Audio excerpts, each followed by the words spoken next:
大家好, hi guys, it's Janae and welcome back to my channel, and today we are starting ErHa Volume 7. I'm so excited, and hi I see we have a newcomer in the chat.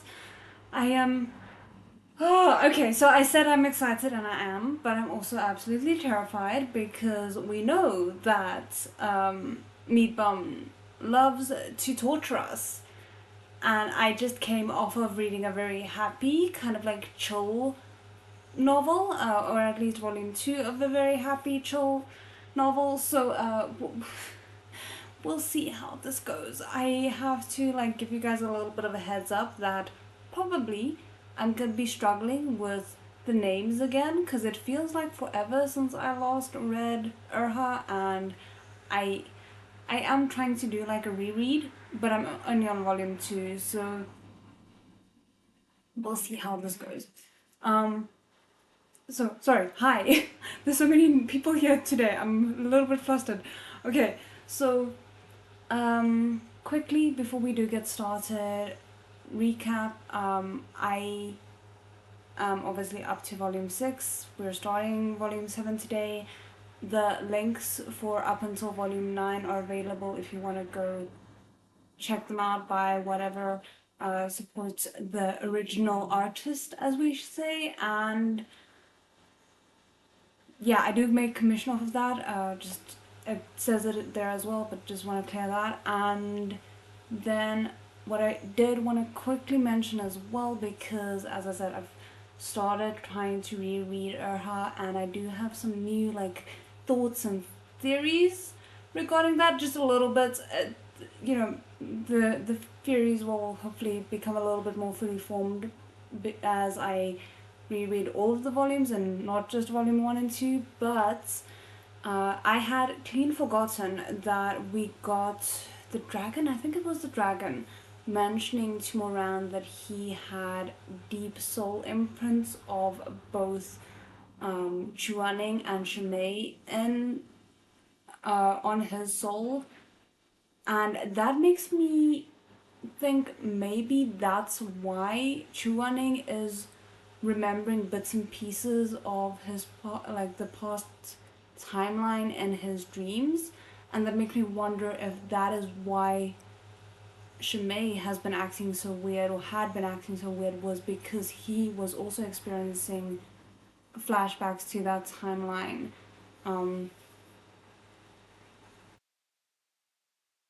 Yeah, I don't know. I'm still a little bit torn about what is going on with Shimei. I had originally theorized that he was one of the big bads, and I think that's still a possibility. But one thing that I kept tripping up about with regards to that is he's not present in the timeline where Moran goes dark. He wouldn't know all the things that Moran did and the Genlong chest formation and things like that. He wouldn't have experience of it via Moran's previous timeline. So I feel like that would limit the knowledge that he has of the previous timeline and how bad it got, which I'm not saying that means he has to be innocent, but I don't think things would progress as quickly as it did if all of this was his machinations, you know? Something that I did kind of wonder, because I'm up to the point where, sorry, I know we're taking a lot of time here, but I did want to just talk it through with you guys where I'm at the moment. So I'm at the point where we are in the middle of the flashback of Chu Shun, and what really caught my attention this time around was the fact that we have the ghost king saying this venerable one, that, and I thought it was kind of just Meatbun calling Moran out in a sense when I was reading it the first time, but now I kind of can't help but wonder if this is kind of a hint towards Moran and Chuaning being reincarnated or something weird like that somehow the Ghost King is a part of Moran and that he maybe has more to do with this. Because I feel like Moran in some way, shape, or form has to do with this timeline going askew. or a past him or an alternative version of him or something like that. I haven't really figured that part out yet, but it strikes me as strange that we never got an answer with regards to the wound on Chuaning's chest being the same as Chu Shun's, and the coincidence that that Ghost King also refers to himself as this venerable one. For all we know, like, Moran could have accidentally let that Ghost King into his soul, and that's why he kept referring to himself as this venerable one. But that feels a little bit far-fetched. Okay, sorry. That's all my thoughts and feelings, and I promise we will get started now. So the fish Danmei and READALONG is the best combination. It does help alleviate some of my stress, I have to say. And welcome. I hope you're enjoying the volume 6. I am going to try and do better about reading because I know I interrupt myself very often. But we're just doing our best here. And I just dropped my bookmark. I have a new bookmark. I am so excited. Okay. Let's get going. Also, can we just talk again about this beautiful cover? Like, ErHa has some of the best covers. In my opinion, they tell so many stories, and like, I'm already kind of getting a cycle of life vibes here, but I don't think that's necessarily what they were going for. But it's so beautiful. Oh! This looks concerning, and maybe I shouldn't have looked yet, because spoilers, but that doesn't look like something I could just guess from any context that we have so far. Okay, are we ready? I'm not. Chapter 210. Shizun's only allowed to give me a handkerchief. Halfway through the night, Chuaning woke from fretful slumber to find Moran dressed and out of bed. He sat at the table before a single lit candle, head bowed in concentration over something in his hands. Bathed by the candlelight and the afterglow of their entanglement, all of Moran's helplessness and disquiet seemed to have faded to nothing. Chuaning watched him for a while, gaze languid, before asking, "What are you working on?" "Shizun? Are you awake? Is the light too bright?" "No. What are you working on?" Chuaning asked once more. Moran pressed his lips together and smiled bashfully. Chuaning rose and draped a robe over his shoulders. He padded barefoot over to Moran, leaning against the table to take a look. Spread upon the wooden surface were Chuaning's high-tongue handkerchiefs and the 3 plain white ones, which Moran was presently embroidering, using the high tongue as reference. Okay. You're embroidering handkerchiefs? Shizun, I want to make handkerchiefs you make... I want the handkerchiefs you make to be just for me. Moran sat down the needle and thread to wrap an arm around Chuaning's waist. Leaning in, he kissed Chuaning's bare chest, where a scar lay above his heart. What was I just talking about? Okay, sorry. Calm down. Chuaning had never mentioned how he'd gotten it, and Moran had never asked, but he often kissed it unconsciously when they were pressed skin to skin. "I'll make the handkerchiefs for the others," said Moran. "They won't know who did it anyway." He picked up a finished handkerchief. "See, Shizun, I copied yours. Doesn't it look identical?" Moran asked, grinning. Chuaning sighed. "I hardly need to look to know it will be." Did Moran have to be quite so possessive? Chuaning ran his fingers through Moran's hair. Moran tilted his head back in response, smiling up at him. The light of the candle was dim, and Moran's eyes were slightly bloodshot from the strain. The soft brilliance of his smile was undiminished. "Is there still something on your mind?" Chuaning asked. Moran blinked, then said softly, "Not anymore." That's good. Let's just take things as they come." Moran seemed to be saying it to himself as well as Chuaning. Take things as they come. Days like these were far too few. Moran was no god. He was a tiny, insignificant scrap of duckweed, floating through the vast mortal world. Every person had selfish desires of their own. If one were to give a cup of water to a parched man and allow him a single sip, only to instruct him to pour the rest out and die of thirst, it would be an impossible task. Who in the world could bear to do it? Why not take one more sip of sweet dew? Moran thought to himself.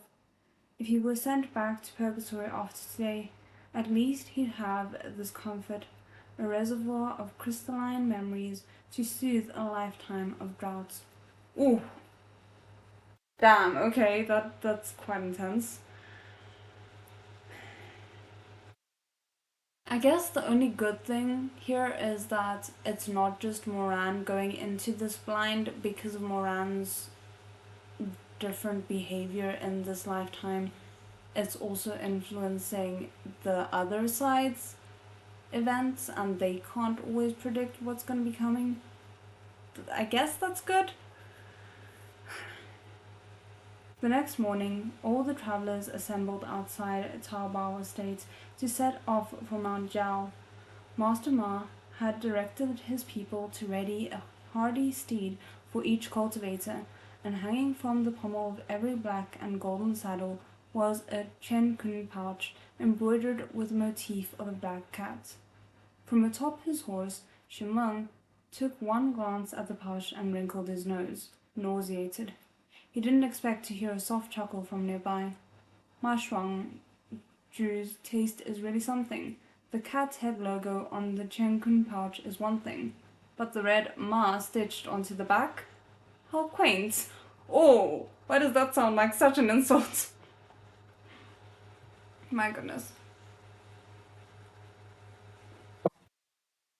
Oops.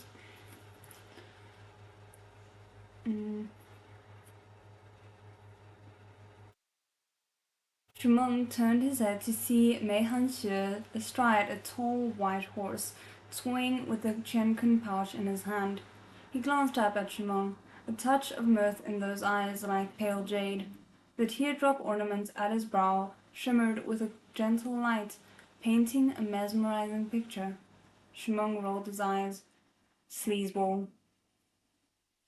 The sleazeball flashed a small smile, his eyes crinkling without a hint of anger. Shugongzi looking rather peaked today. Oh my goodness. Missed your beauty sleep last night? Oh goodness, didn't Shimeng come across Moran and Chuaning doing something that he couldn't actually deny anymore? Or am I remembering that wrong? I'm not sure.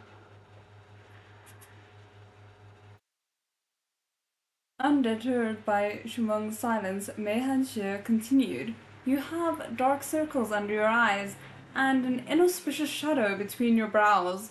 I've got some calming herbal ointment here that will help you sleep." Mei Hanxue, have you nothing better to do? Shumeng had reached the limit of his endurance. He fumed. What are you doing over here with Shisheng Peak?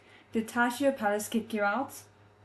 My Shizun sent me, Mei Hanxue replied, smile never faltering. I've brought the concealed weapons your dad asked for yesterday. Then you'd better drop them and get lost. Mm-hmm, Mei Hanxue agreed cheerfully. Getting lost in just a minute. Why do they make for a kind of an entertaining, chaotic duo? Shumeng could only stare. Something had to be wrong with this man. Each time Shumeng saw him, he was either coy as a gull or cold as a rock. He'd been aloof when Shumeng had run into him at Rufeng Sect, putting Shumeng down with the terse jibs. Yet now he was playing the gentleman and turning the other cheek. Shumeng could hardly stand to look at him. Tugging on the reins, he turned back once more to glare at the exceedingly handsome man mounted beside him. I guess if the guy who literally dreamed about himself in place of someone else when it came to that aphrodisiac scene thinks you're handsome, that's quite a compliment. Seriously, Mei Hanxue, do you have a problem with me? Nope. Then, do you think we're close or something? Manchu laughed without answering. His limpid eyes flecked with light. Under the hood of his cloak, the ends of his long golden hair fluttered in the breeze, glowing warm beneath the sun. At any rate, Shimeng didn't plan on waiting for his reply. He scowled. Once you deliver the weapons, get out of here. I can't keep you from hounding the other sects, but don't even think of sucking up to me so you can corrupt the little Shimei from Session Peak. Manchu spluttered a laugh, then quickly concealed it with a cough into his fist. Intrigued, he scrutinized Shimeng for a moment more before replying. Got it. The silver bow on his pale wrist tinkled softly in the wind as he turned his horse away. With a last smile, he cast Shimeng a sidelong glance. I'm off. Shimeng glared. What are you waiting for? Do I need to send you off with firecrackers? Manchu urged his horse forward, but after a couple of steps, he turned his head once more. Oh yes, one more thing. Shimeng didn't want to hear it, but his curiosity got the better of him. What? He grumbled. Manchu smirked. He brought one long, fair finger to the corner of his lips, looking every bit the rogue as he laughed. You're so saucy today.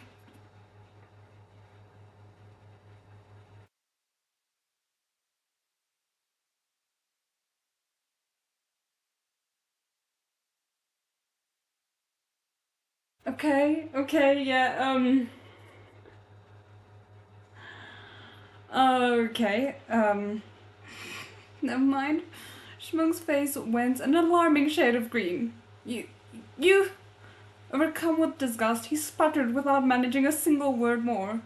At this point, the sect leaders were shouting orders to assemble in preparation for their departure.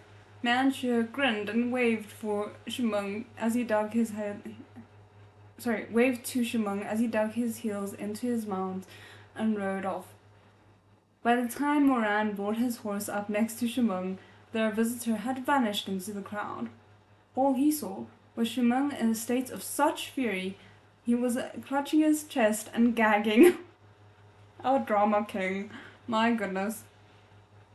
Did you eat something bad? Moran asked in alarm.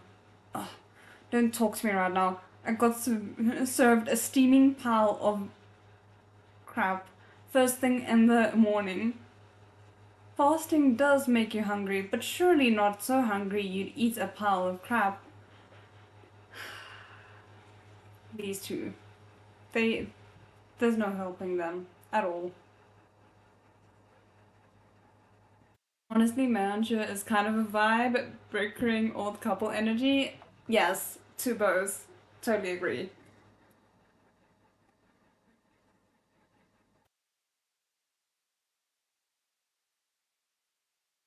Go away, Shimeng shoved Moran in the chest, sending both him and the horse stumbling back.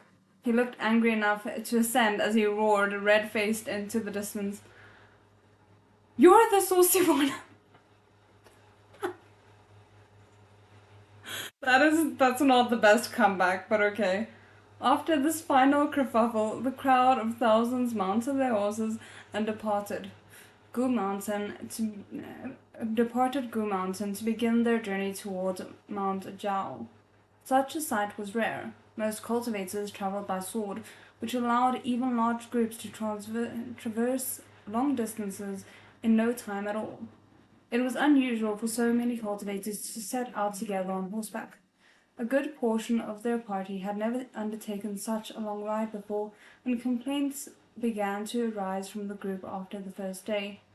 Luckily, Master Ma's Tiankun pouches contained all sorts of useful items, from energizing pills to refreshingly perfumed hand fans to several catalogues printed on silk featuring descriptions and prices of myriad novelties sold by Taobao Estates. Oh my goodness, he's not missing a chance to market his wares, is he? During one break along the way, Shimeng watched Master Ma prattling away under the shade of a tree. The second richest man in the world spared neither effort nor enthusiasm in his restless hawking. Distinguished sirs and madams, if you see anything you like, just put a check mark next to the item. Once I return home, I'll personally deliver them to your manors. 7-day guaranteed. 7-day guaranteed refund. 15-day warranty. No need to send payment until your orders have arrived in full. Several people listening were so bored of the long ride, they really did begin to flip through the catalogs. This was just what Master Ma intended. These little booklets were the only option for reading material in those spacious Chenkun pouches, and if one looked at the catalog long enough, a few items would inevitably start to seem appealing. Even Shumeng ended up drawing a circle along Nanping Mountain Spiritual Swallow's nest, suitable for all ages, with a delicate and subtle flavor. This premium quality product will fortify your spiritual energy. It seemed Jack Ma was indeed going to make a fortune, quite as Moran had predicted. After 7 days of riding, Master Ma's coffers were overflowing, while the travelers were beginning to flag. They finally reached the edge of the Panlong range that evening. Dragons have their pride. Prithvi mark this well. Shi Zhengyong read aloud the words that carved. Sorry, I don't know why I'm struggling so much right now. Give me a second. Shumeng accidentally flirting. I mean, let's be honest, that's the only way he'd ever be able to flirt. He seems strangely awkward when it comes to human interaction that doesn't involve arguing.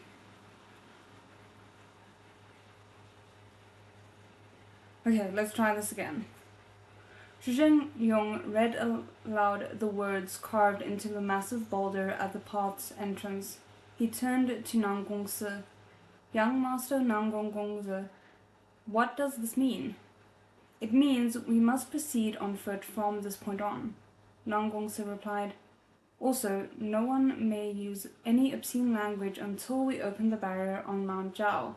Otherwise, the dragon will retaliate. Well, that's gonna be great for me, considering I have to censor half of Moran's thoughts at this point.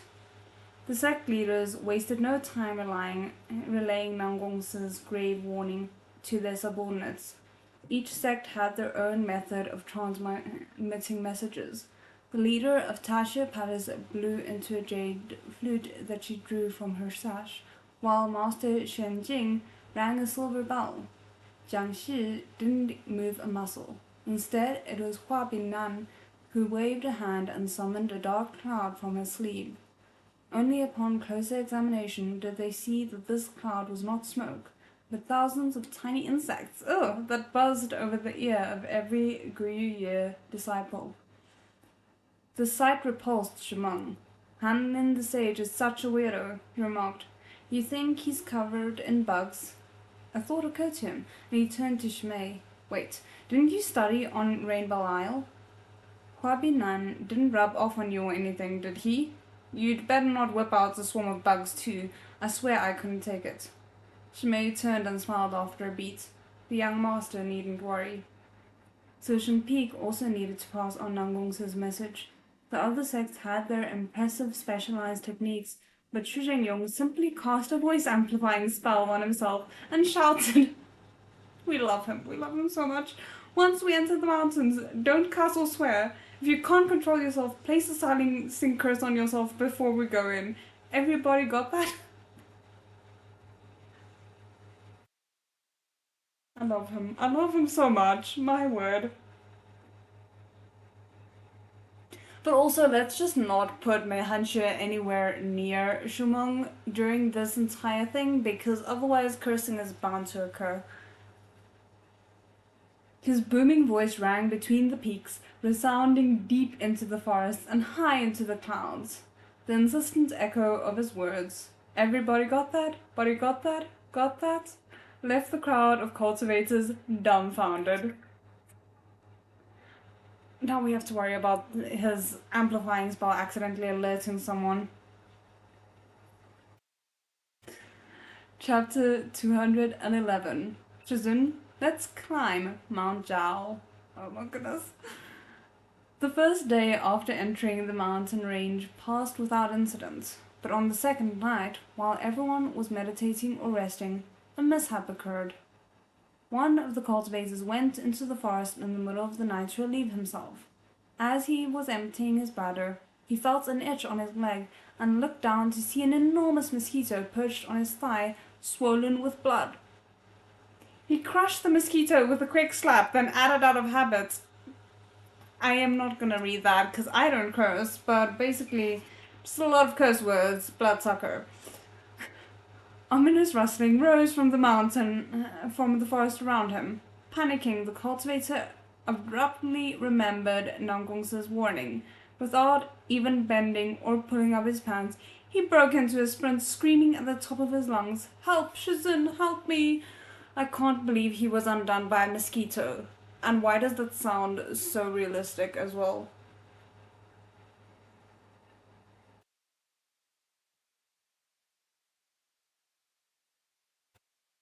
This cultivator was a disciple of Jiang Dongho and one of Huang Xiaoye's attendants. His desperate shot was like a boulder crashing into a still pool, sending up massive waves. The travelers roused from their slumber to see the terrified Jiang Dongho cultivator hurtling towards them from out of the trees. He was simultaneously sprinting and sobbing as out, dick swinging a mob.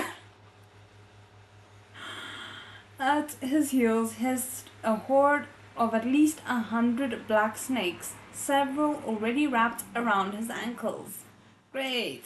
My disciple? Huang Xiaoye gasped. Don't go over there, Nangong cried. The disciple wailed as he ran, but more and more snakes slithered over him. Finally he stumbled and toppled to the ground. Shizun! He howled. Shizun, save me! Huang Xiaoye was about to rush to him when Nangong spoke up. Those snakes are made from the evil dragon's whiskers. For each one you kill, 2 more will take its place, and they'll never stop chasing you. Oh, great! That's so fun. If that doesn't scare Huang Daozhang, then be my guest. Nangong's words frightened Huang Xiaoye out of his wits. He quickly found an excuse to justify his cowardice. We must keep the bigger picture in mind, the bigger picture. He looks on as his own disciple was swallowed by a tide of snakes. Great. The man writhed in anguish as they pulled him down, covering him until all that was left was a black mass that sank slowly but surely into the earth. As the rolling snakes dispersed, all that remained was a pool of blood, without a scrap of bone or gristle. Lovely. After that, no one uttered a single unnecessary word during the last day of the journey. Everyone understood that the more they spoke, the more likely they were to slip up. The message got delivered at the cost of someone's life, but it got there. Shizun cast a silencing spell on both himself and Shima. He's like, I'm not letting my son die because he's dumb. Maybe you should have cast it on Moran as well, though. As the two were constitutionally incapable of not speaking their minds. Heaven forbid they mumbled "damn mutt" in passing and ended up as snake fodder before one could blink. Again, we love Shizun, we do. The group traversed the Panlong range with increasing caution.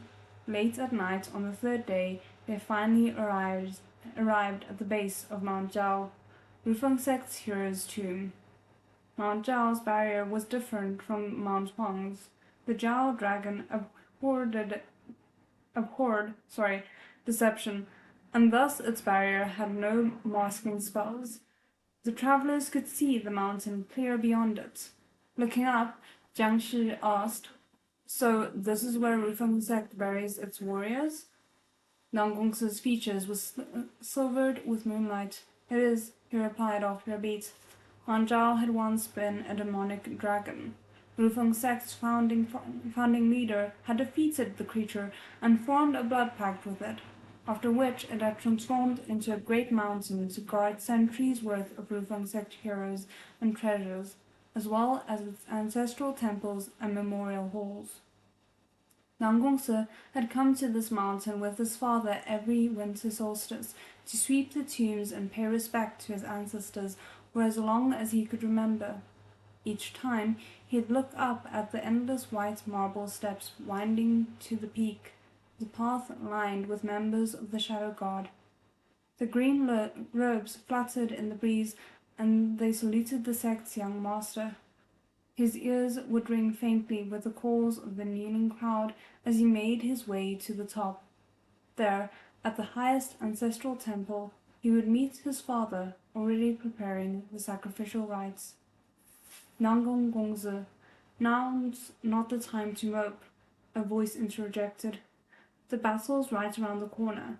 Open the barrier quickly, so we may pass through and destroy that monster. Who is it that said that? 'Cause I'm immediately weary.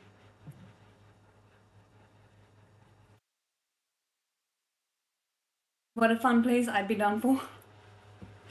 I guess it just depends on what you count as cursing, because it's not that I don't curse to an extent, it's just I prefer not to use the harsher curse words. So if they counted hell as a curse word, I would be done for before we even stepped a toe over the line.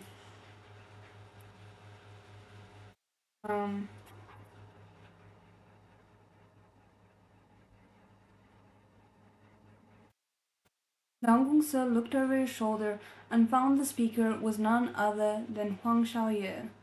In Rufeng sect's glory days, a man like Huang Shaoye wouldn't have dared speak with such impertinence, even if Nangong had struck him 10 times across the face.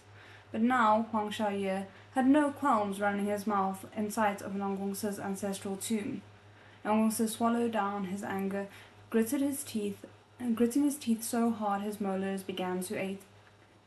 "Everyone, stand back," he called out before stepping up to the gates alone. A pair of tomb-guarding statues, shaped like lions, rampant, flanked the gate. Carved of spiritual stone, their toes alone were the height of 5-year-old children, and their heads bore 3 faces, some kindly, others stern. In each raised paw was a different weapon, and remembrances encircled their arms. Such tomb guardians usually featured bulging, alert eyes, but strangely, the eyes of all these statues were closed and their brows knit. It was a disconcerting sight. Okay, but that could also mean that they're about to open if you do something wrong. Nangong drew an arrow from his sleeve and, without batting an eye, pricked his fingertip. He sketched a spell array onto the statues in his own blood, then intoned, "I, Nangong of Rufeng sect's 7th generation of descendants, pay my respects." An earth-shaking rumble answered. "The statue," some naive soul among the onlookers exclaimed. "Its eyes are open." Moran looked up from within the crowd. If not for the urgency of the situation, he would have said to that excitable cultivator, "It's not just the one statue, it's both of them." On either side of the gate, the tomb guardians' eyes had snapped open. Their irises shone amber, pupils slitted like a snake's. Oh, great.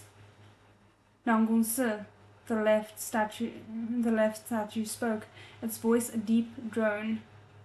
"Dost thou remember the 7 taboos of Rufeng sect? As the gentleman of Rufeng sect, I mustn't indulge in greed, resentment, deception, slaughter, obscenity, plunder, or conquest," answered Nangong. Huang Shaoye gave a derisive snort.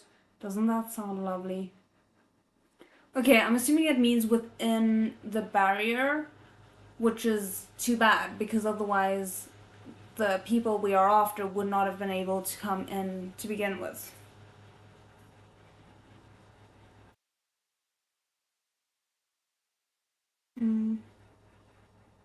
He wasn't alone. Many in the crowd were silently considering that, given the present state of Rufeng sect, these 7 so-called taboos were truly ironic. The right statue spoke next, its voice like an echo through the ages. Nangong Se, above are the omniscient heavens, below are the boundless yellow springs. As thou wanderest the land, dost thou carry guilt in thy heart? I carry no guilt in my heart. If not carrying guilt is a problem, Moran might have to sit this one out. Nangong Se had memorized these replies in his youth. Every member of the Nangong family, without exception, must answer these 2 questions before they could enter the hero's tomb. Rufeng sect's founder had instituted them in the hope his descendants would recall their ancestors' teachings and self-reflect when they came to pay their respects on the mountain. At that moment, Nangong Se couldn't help wondering. In all those years his father had come here offering sacrifices and honoring his ancestors. Had he never felt the slightest twinge of emotion, the slightest trace of regret? Or had he merely treated this question-answer sequence as a lock and key, a method to open the barrier and nothing more? Well, that says a lot.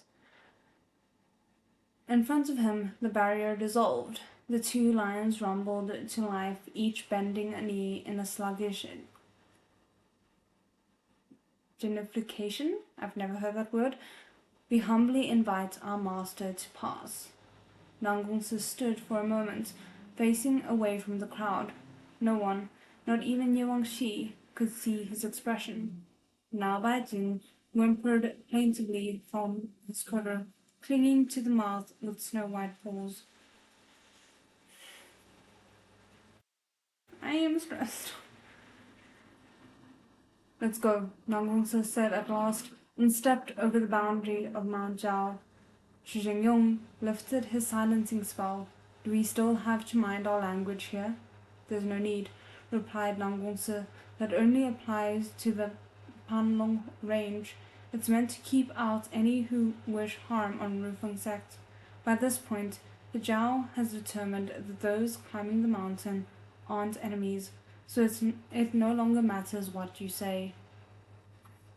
Interesting. Despite his explanation, the group remained on edge as they followed Nangong Se up the mountain in silence. Every quarter mile or so, they came across a pair of zodiac animal statues on either side of the path, 1 male and 1 female. First it was 2 rats, then 2 cows, 2 tigers, 2 rabbits.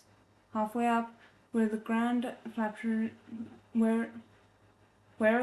flattened out, the burial grounds of Rufeng sect's warriors began.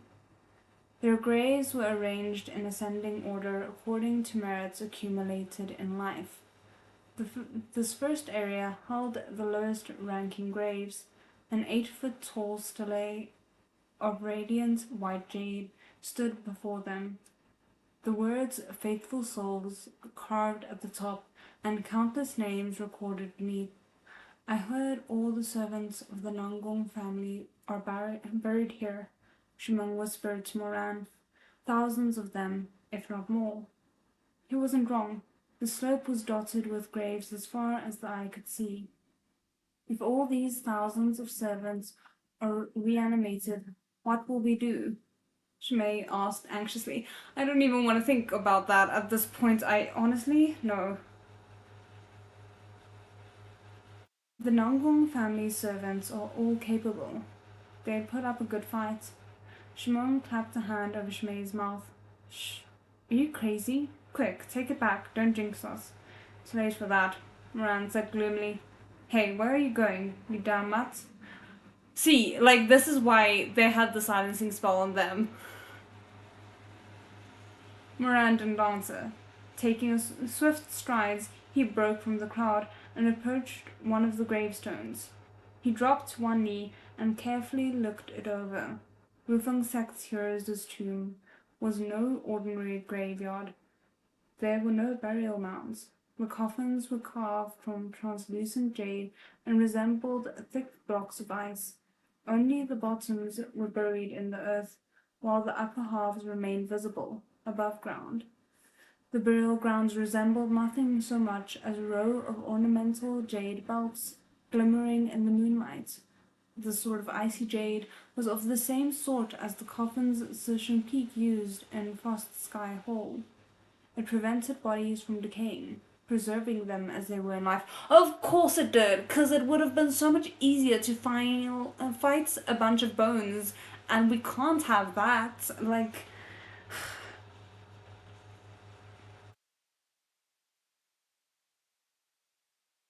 I'm fine, okay.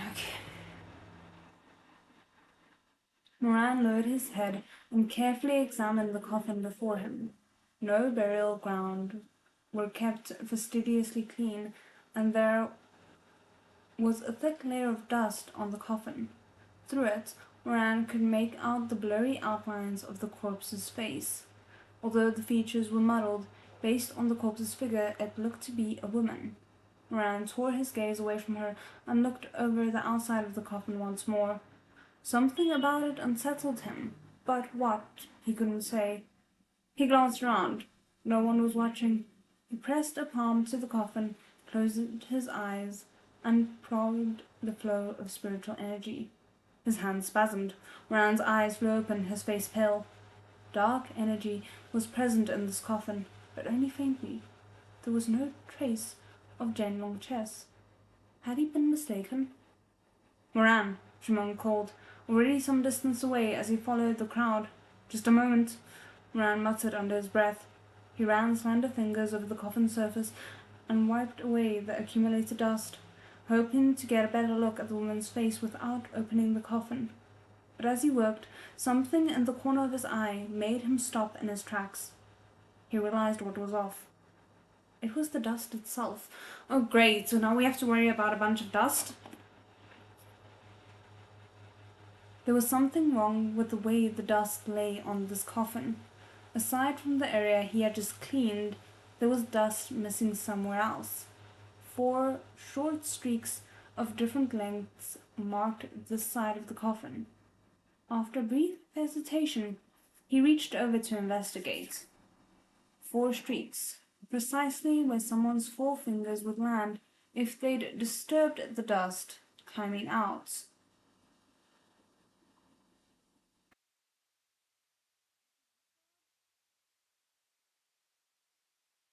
That makes it sound like everything's already in motion and they don't have a hope in the world. The rest of the blood drained from Moran's face. Just as he parted his lips to tell everyone to stop climbing the mountain, he felt a draught of cold air behind him. He turned and came face to face with a bone-white complexion. A woman in burial robes squatted behind the gravestone, staring right at him. Great! Fantastic. I'm not stressed at all. Okay, let me just drink a little bit of tea before we continue. We still have 15 minutes left before the first 10-minute break.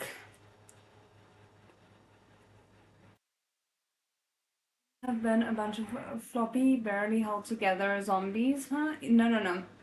We don't do that, that's too convenient.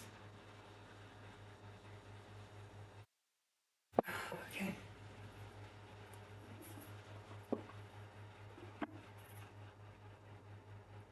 Chapter 212. And this one says Mount Jao. Has all the ones been saying Mount Jao so far and I just didn't notice? Dawn. Okay, interesting. So this one says Mount Jao, chapter 212, and then sect founder. So we'll see what that's about. Everybody stop. Retreat. Retreat to the bottom of the mountain. His sudden shout caught the crowd off guard. Everyone turned their heads to see Moran bounding towards them, black robes whipping in the wind, with a female corpse hot on his heels, keening frightfully. Renard? Zhu Zhengyong exclaimed. What's going on? Retreat! Everybody retreat! Moran's gaze was dagger-like beneath his dark brows. Nangong, he hollered. Lower the soul-blocking stone up ahead. Nangong leapt into action. The burial ground for Rufeng sect's high-level disciples lay above the servants' graveyard. The two sections divided by a long wall that could separate them in the event of disaster. Nangong hastened towards the bulwark, Ye Wangxi close behind him. But before they reached it, Nangong stopped short. Above them, a group was slowly descending the mountain path. Figures garbed in green robes, emblazoned with white cranes, silk ribbons fluttering in the wind. At first glance, they looked like a battalion of Rufeng disciples, valiant, unspirited in bearing, as though Rufeng sect had never been annihilated. Kill me some more, why don't you? But Nangong and Ye Wangxi knew it wasn't so. These disciples were unlike any they had seen in one important respect. Their eyes were obscured by a green ribbon embroidered with cranes, a minor detail, but one everybody in the Nangong family understood. This ribbon was not worn by any living person. Before entering every Rufeng disciple, the sect leader bestowed the ribbon as a burial item. It symbolized an auspicious afterlife, in which cranes would carry their souls to everlasting paradise. Couldn't they have carried the bodies as well, so that we didn't have to deal with it? The disciples coming down the mountain were Rufeng sect's walking dead. Nangong took a step back, instinctively lifting an arm to block Ye Wangxi from moving forward. Go back, he murmured without looking at her. Ye Wangxi didn't answer. Go back, we're running out of time. Tell Mo Zongshi. Nangong took a deep breath, his voice trembling when he continued. Rufeng sect's high-level disciples have already been reanimated. They're making their way down the mountain. What about you? I'll hold them off. Hurry. Nangong, I don't want you to die, damn it. Sorry, okay, we're calm. We're totally fine. I'm just starting volume 2 soon. I'm glad that I'm listening to the stream in the background while working. Wait, you haven't read the rest of the volumes? This is a lot of spoilers. Please don't do that to yourself. It's... Oh, okay. The Walking Dead Ancient China Edition, could we just not, though? Like, could we have just happiness? Is that too much to ask?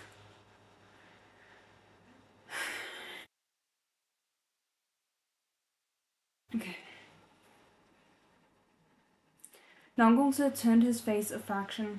Tell them to retreat to the bottom of the mountain. Once everybody's there, set off a signal firework. I'll come down right away. Ye Wangxi bit her lip. The situation left no room for error. All she could do was untie her own quiver and toss it to Nangong. Take these. You never bring enough. By the time she sped back down the slope, a fierce battle was unfolding. The previously hidden corpses of Rufeng servants clambered out of the coffins and emerged from behind gravestones like a swarm of attacking locusts. In their white burial clothes, they resembled an avalanche pummeling the riotous crowd of cultivators. It made for a dramatic sight, but at a terrible cost. The graves of Mount Jao were transformed into a killing field, the air choked with the desperate cries of cultivators. Ye Wangxi glanced in a few coffins that had been cracked open with spiritual energy. The clothes inside had been arranged in the approximate shape of a body. Her Yufu was treacherous indeed. He had staged a peaceful burial ground of faithful souls, when in truth he'd long roused the corpses and hidden them away. He only had to wait for the unsuspecting crowd to climb high enough before mobilizing his revenants, attacking from both upslope and down. He had cast a net, and the fish had swum right in. Can I say I hate this man so much? Mo Zongshi, Ye Wangxi cried out, spying Moran in the melee. Moran was fighting 5 corpses at once. He whipped around anxiously. How are things? Before he could finish, he saw Ye Wangxi's face. It was all the answer he needed. Moran cursed under his breath as one of the revenants bit into the flesh of his arm. Unable to throw it off, he reached into its mouth and tore out its tongue. Thank you for that imagery. Okay.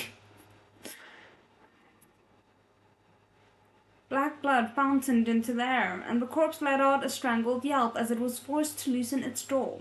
Moran rammed his elbow into the creature's chest, sending it crashing to the ground. His black eyes were terrifyingly bright, his face severe. Yongxi shuddered as he turned his gaze upon her. Still, she gathered herself and called, "Asa wants everyone to retreat with all speed and wait for him at the bottom of the mountain." Moran nodded. His magically amplified voice echoed across the chaotic battlefield. "Stop fighting and head down the mountain. Everybody, retreat to the base of the mountain." "We've already prepared for an all-out battle with Xu Huang Shaoye fretted. "These corpses here are exactly as we expected. How are we to turn back now?"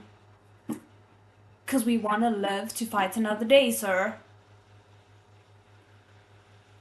It's fine.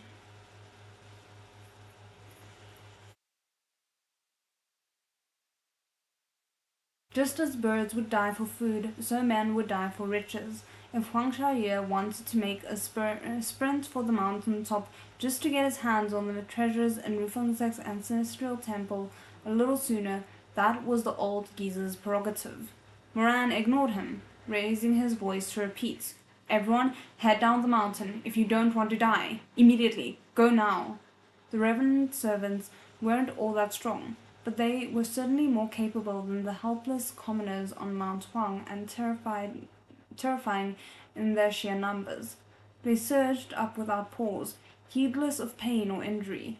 By the time the crowd made it back down the mountain, a dozen cultivators had perished on the slope. Despite his protests, Huang Shaoye retreated with the rest. He's a coward, are we surprised? He knew full well he lacked the strength to fight his way to the top alone, but he still huffed through his moustache and snorted. "Mo Zongshi, what do you call this? You were the one who said we should come to Mount Jao, yet now you're telling us to retreat without a fight? If you're so clever, what are we supposed to do now? How about you take the lead, and we can all cower behind your back?" In his past life, a useless grey beard like this would have been worthy of carrying a pair of shoes for Emperor Taxian Jun. He wouldn't have even bothered to kill him for fear of dirtying his hands. But in this life, Moran hadn't yet become a black overlord, but a forthright Zongshi. Only due to this did he refrain from backhanding Huang Shaoye across the face in front of the crowd, instead turning a deaf ear to his jibes. Yeah, I can't, a part of me sometimes just wants the people who are nauseating like this to find out who they're dealing with. Not in a big way, but could you imagine if you found out oh, the person I was just talking trash to is actually a murderer who would put Xu Shuangling to shame, in a sense? You might rethink your life choices just a little bit, you know? Huang Shaoye had taken a breath to keep blathering on when he caught sight of a dark mass rushing towards them. Nangong rushed forward like a mountain gale astride Na Bai Jin, who had recovered his full-grown Fey Wolf form, as hundreds of reanimated Rufengsek disciples streamed after them in pursuit. Huang Shaoye started in fright. "Aya, we're done for, it's a trap." Moran narrowed his eyes. At least the old fart finally realized this much. Perhaps he wasn't hopelessly stupid. "Nangong Si," Huang Shaoye continued, "you've got some guts, rallying this Rufeng riffraff on Mount Jao. Are you planning to attack your fellow sects? Can you just shush? Just slightly, just a little bit." Never mind. Moran was at a loss for words. Nangong Si was pressed low to Na Bai Jin's back, the Fey Wolf swift as an arrow. They quickly left the revenants in the dust. Only then did Huang Shaoye realize he had misread the situation. Rather than apologize, he glared at the mob of encrouching corpses, eyes bulging and throat bobbing. Nangong Si rushed into the midst of the cultivators and leapt from his Fey Wolf's back.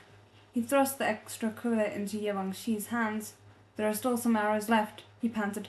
Take them for now. Take everyone with you and retreat. I'm glad he's okay for now. I was genuinely scared that was gonna be the last we saw of him. Okay.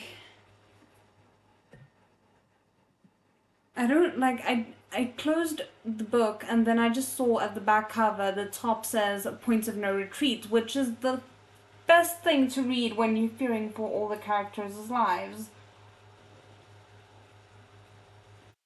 Oh, goodness. Okay.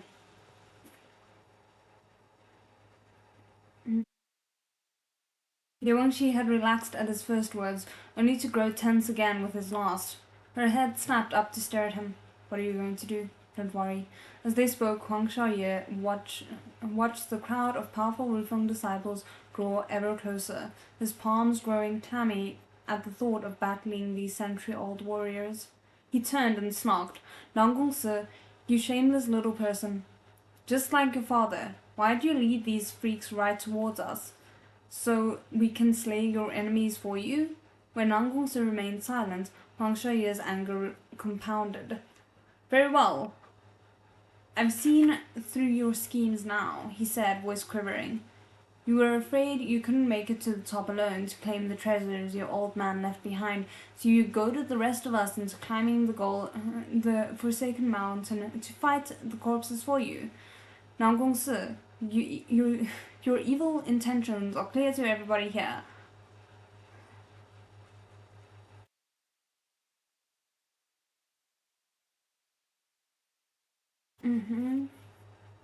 The old man was growing increasingly out of line. Shizun Yong couldn't bear to watch any longer. All right, Huang Daozhang, that's enough, he chided with a frown. Enough? I've just gotten started, to our greatest frustration. Huang Shaoye thought little of the lower cultivation realm. In calmer circumstances, he might have shown Shizun Yong a bare modicum of respect, but he had no patience for feigned politeness now. He jabbed a finger towards Nangong Si, a black-hearted little bastard. To think you'd exploit these not disgusting, these distinguished, exactly the opposites, cultivators to clear your way, the nerve of you. Nangong Si blinked, unsure how to respond. But Huang Shaoye still wasn't done. If you'd crawled off to die, it'd be a fitting apology to the world, he raged. Instead, you insist on climbing out of the mountain of corpses and dragging those abominations over to us. Who's gonna slap him? Someone, please. If it's Yewangshi, I'm gonna be so happy, but I don't know. The crisp sound of a slap, there we go, rang out over the mountainside. Yewangshi, never anything but curious. Yes, okay, I swear I didn't read ahead. Oh my word. Had backhanded Huang Shaoye soundly across the face. That is so satisfying. Okay. She stood with her hand still raised, fingers trembling and chest heaving as she caught her breath. She stared at the man sprawled out on the ground with fierce eyes. You bastard, she spat hoarsely. Who do you think you are, speaking such obscenities before the hero's tomb of my Rufeng sect? Jiang Dongho's cultivators turned to face Yewangshi, swords drawn. One of Huang Shaoye's subordinates, a middle-aged female cultivator, brassily cursed her out. You freak of nature, you dare strike your elder? You're the bastard here. Disgusting Rufeng sect person. I'm not gonna say that word.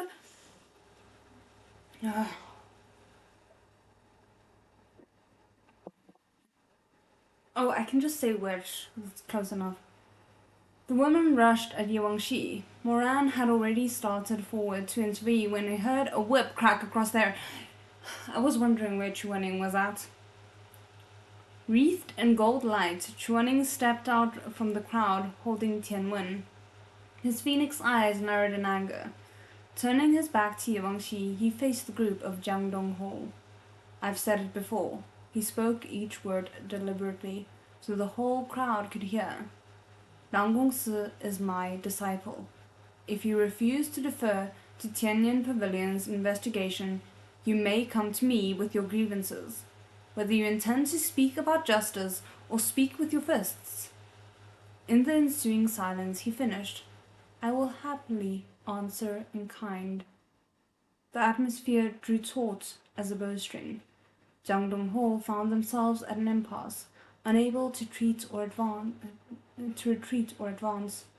To retreat would be shameful, but to advance. Could any of them hold their own against the Baidu mortal Chuaning? And perhaps more importantly, was it worth burning bridges with Chuaning and making him their mortal enemy? Not just that, do we forget that we have a pile of zombies coming towards us? Like, is it genuinely so important to be having this argument right now? Hey Janae, this is my first time catching your stream. You're one of my favorite reactors. Oh, thank you so much. This is so nice of you to say, and also hi. Oh goodness, okay, sorry.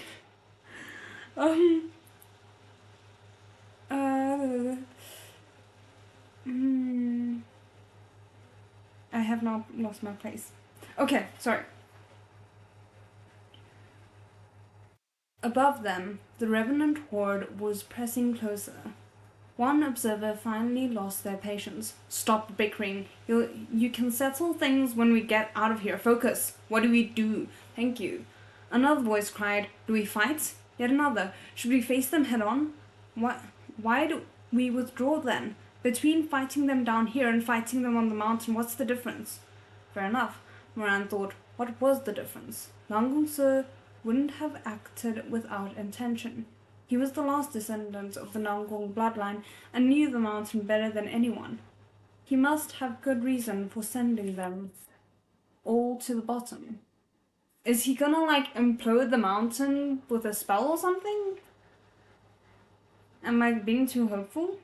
Curious, Moran peered towards Nangong Sir, who hadn't said a word since dismounting his fey wolf. Nangong Sir's eyes were flashing with an inscrutable light. Moran was taken back. A shiver raced down his spine. Oh, that's not something we see a lot. Nangong, he shouted, but it was no use. Since the moment Huang Xiaoye had begun his tirade, Nangong Sir had been silently mouthing a forbidden spell. By the time Moran noticed, it was too late. I'm scared. Vines burst out of the ground, winding countless tendrils around everyone present, Moran, Yewangxi, Shumeng. A moment later, they were flung bodily beyond the boundary of Mount Jao. Ase! Yewangxi cried, aghast. What are you doing? He's sacrificing himself and I'm not prepared. Like, how could they give us so much hope of him surviving and then treat us to something like this? I'm not okay. Ase! Yewangxi cried, aghast. What are you doing? She started to run back through the boundary, but Nangong Sir waved a hand. The paired tomb guardians lumbered to their feet, gravel sheeting off their shoulders. In perfect symmetry, each raised a paw, and a new translucent barrier sprang up across the path, blocking the way up the mount. Nangong Sir stood alone on the other side of the barrier, facing the tide of undead with his back to the assembled cultivators. Mount Jao's vines are made of the dragon's sinew. They can pull anything into the earth, but none of you can remain on the mountain. It doesn't matter who you are.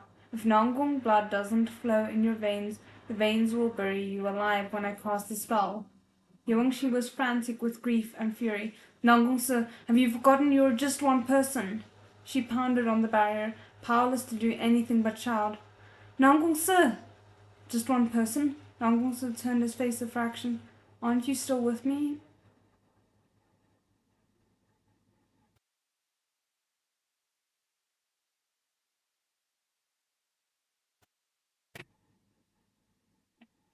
This is not gonna go well. We still have 2 hours left.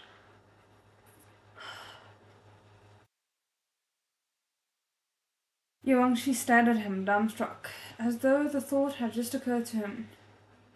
Nangong Sir beamed.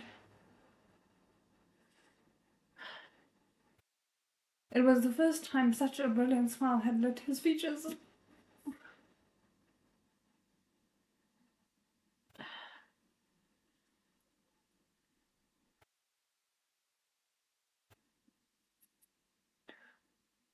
I don't think I can get any words out right now.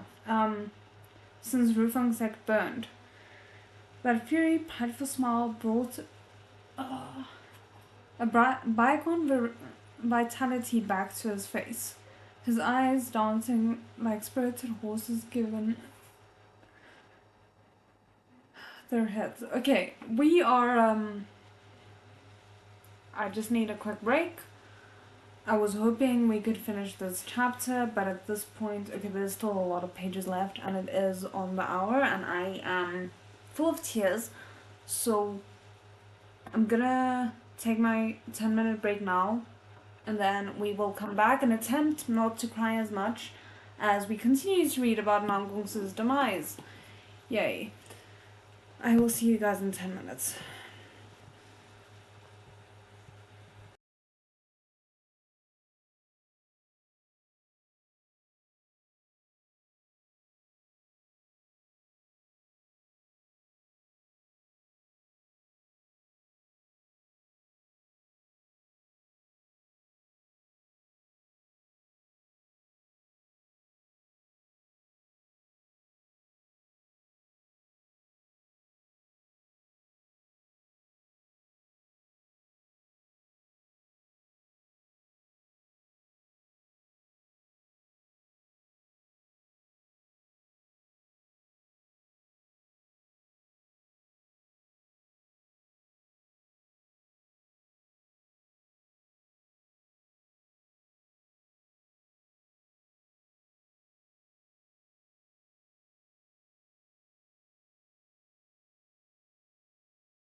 Okay, sorry for the delay, but I sat down ready to start again and then realized I need tissues because there is no way that I'm gonna be handling whatever is about to come with grace.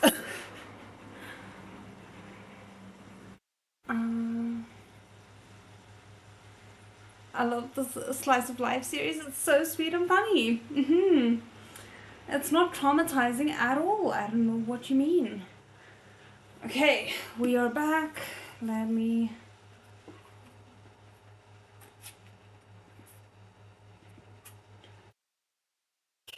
So, we were at the top of page 35 for anyone who is following along with their own novels. That fiery, prideful smile brought a bygone vitality back to his face, his eyes dancing like spirited horses given their heads. Just as he had in that first trading illusion with Yevangshi long ago, he glanced over his shoulder, raised his sword, and laughed. Girls really are useless. In the end, I'm still the one protecting you. He turned and strode towards the seething mass of corpses. 1, 2, 3 steps. He stopped. Nangong plunged his sword into the dirt, untying the gauze bandage wrapped from his hand. He swiped it down the length of the sword. Rat blood welled up, running down the groove and seeping into the rich earth of Mount Jao.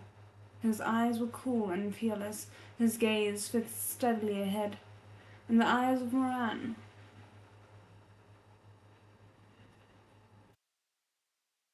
watching from the other side of the barrier, his silhouette seemed to overlap with that of Yevangshi making her last stand in the past life.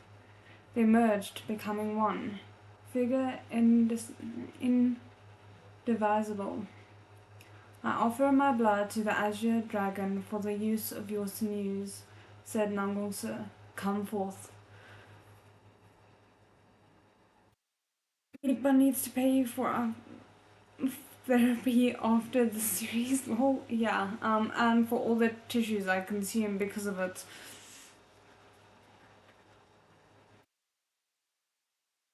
A forest of vines exploded from the earth, raining sand and mud.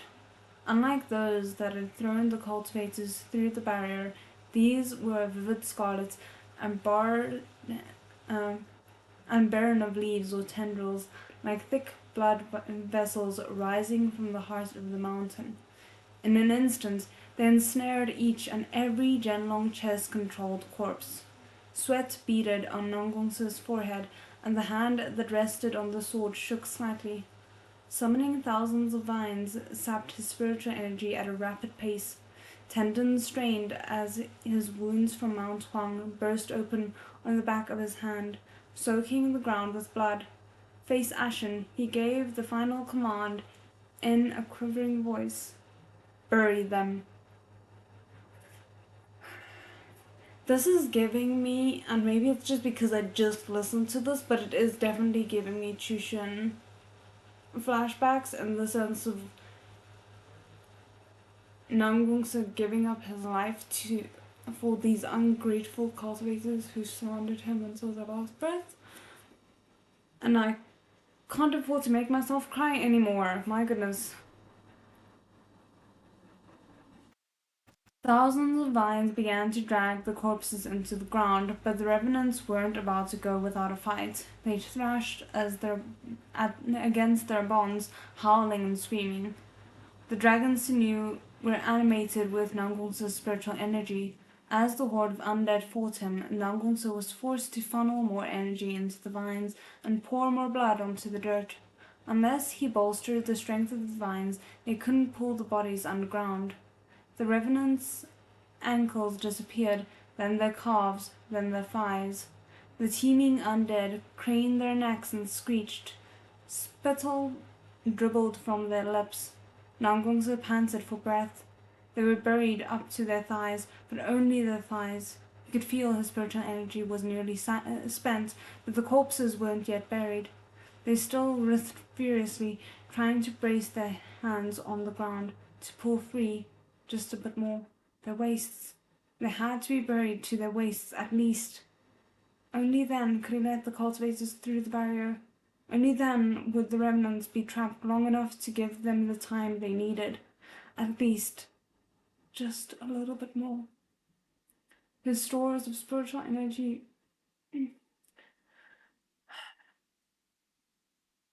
were depleted. He drew power from his spiritual core itself. Nangong felt his heart twinge with pain. His core, prone to chi deviation to begin with, shuddered in his chest. Though he clenched his jaw against it, blood seeped from the corner of his mouth. Just a little bit more. To their waists. Yes, they could hardly move now, but it was too risky.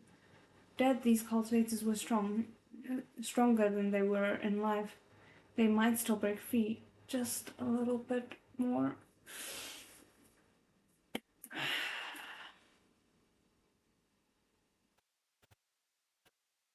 Nangong doubled over, coughing. The world wobbled as he drew from his spiritual core once more. He fell to his knees, retching blood that splattered and sank into the black dirt. When he looked up through his bleary eyes, he could make out within the tumultuous shadows vines sucking the undead masses deeper into the earth, burying them up to their chests. For the moment, these monstrosities were immobilized. Nangong threw his head back and laughed, his teeth stained scarlet. He heard Yongxi shout through the barrier, "Asa, enough! Open the barrier! Open it! Hurry up!" "Open the barrier, Nangong!" Shizun cried as well. "We're here to help." Nangong opened the barrier. "Open it!" More added their voices to the chorus. Not everyone in this world lacked a conscience. Thank you. Frick. Whew. I'm sorry, I'm getting way too emotional.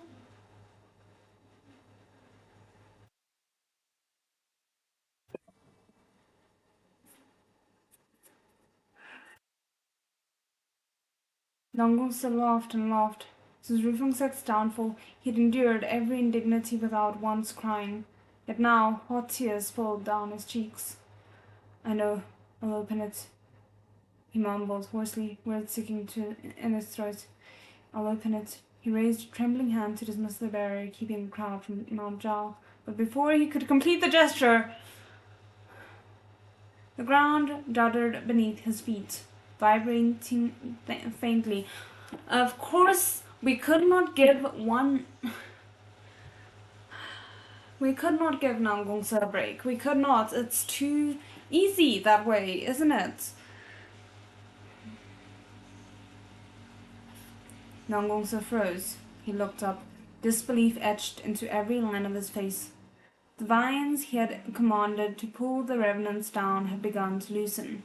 They wrapped around the horses' torsos, pulled them up, helping them scrabble out from the dirt one after another. "No," Nangong muttered in shock. "Impossible."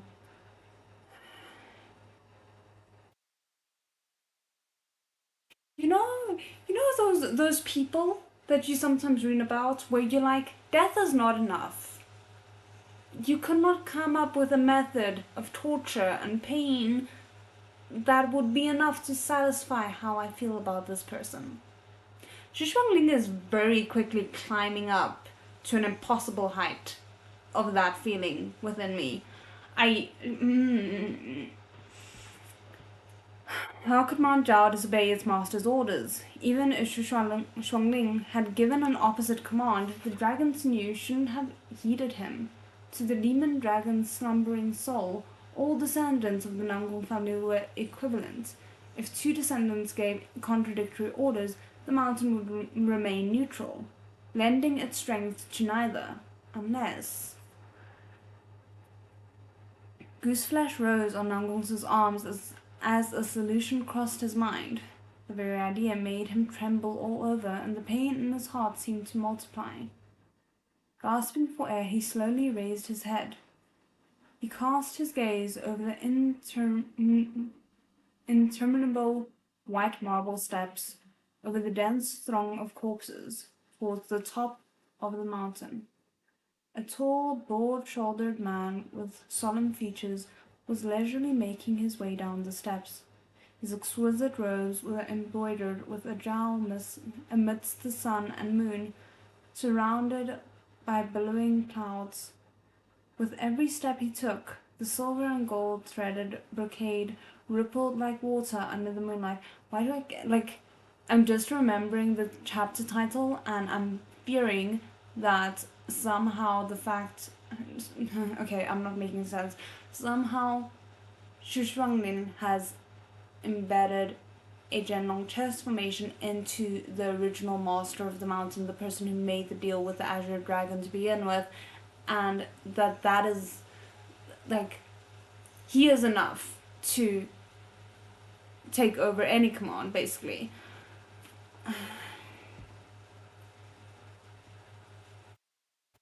The silk ribbon of Rufeng Sek's dead was tied neatly above his straight nose, okay, concealing his eyes.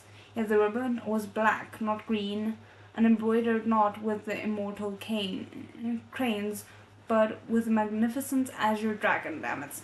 Nangong was white as paper as he watched the man's calm descent, step by step. His eyes widened with incredulity. How could this be? Sect founder, damn it. The moon streamed through the leaves of the forest to illuminate the man's chiseled, gallant face. It was him, the only person on earth who could compel Mount Jao to disobey the orders of the Nangong bloodline, who could subdue the demon dragon, who could suppress the ancient beast called the gun beneath Gold Drum Tower. The man who established the glorious sect that had stood at the peak of the cultivation realm for centuries.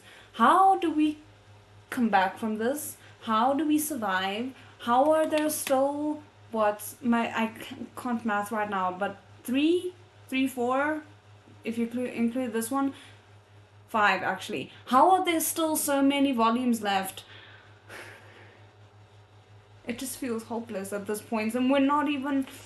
Okay, I'm fine.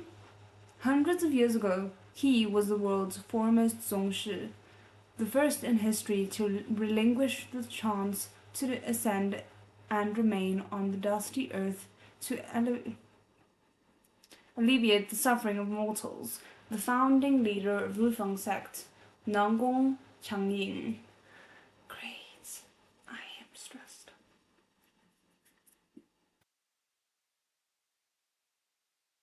This is not an awe-inspiring title at all. We have suddenly gone to the title of 2 words, and it's not comforting. Chapter 213, Deathmatch. It had been centuries since Nangong Changying had walked the earth, but his face was sketched in countless scrolls. Many had seen Rufeng sect's honored founder looking over its hall of sages as an imposing jade statue. Yuangxi realized at once what had happened. Asu, quick, open the barrier. You can't defeat him. Of course he couldn't. Who could? Even the cultivation realm's most formidable zongshi, Chuaning, wasn't assured a victory. Oh, great. Just add on to the pile of stress. Nangong was shaking, but not from fear. He was seized with grief and fury. Xu Shuangling had the gall to make the sect founder, into a Zhenlong chess piece. He was insane. Truly, he must have lost his mind. This was their ancestor, the very soul and lifeblood of Rufeng sect. This was the deity worshipped by generations of disciples and descendants, Nangong Changying. A vein throbbed in Nangong's neck, and a distorted roar tore from his throat like a tiger rampaging through the forest. Xu Shuanglin, no, Nangong Shi, come out, show yourself. The echoes spiraled like vultures, lingering over the peaks. No one answered. Xu Shuangling didn't step out. The only response he received was from the blindfolded Nangong Changying, who tilted his face minutely towards Nangong Si, pallid fingers sliding his long sword from the scabbard that had been buried within him. Of course.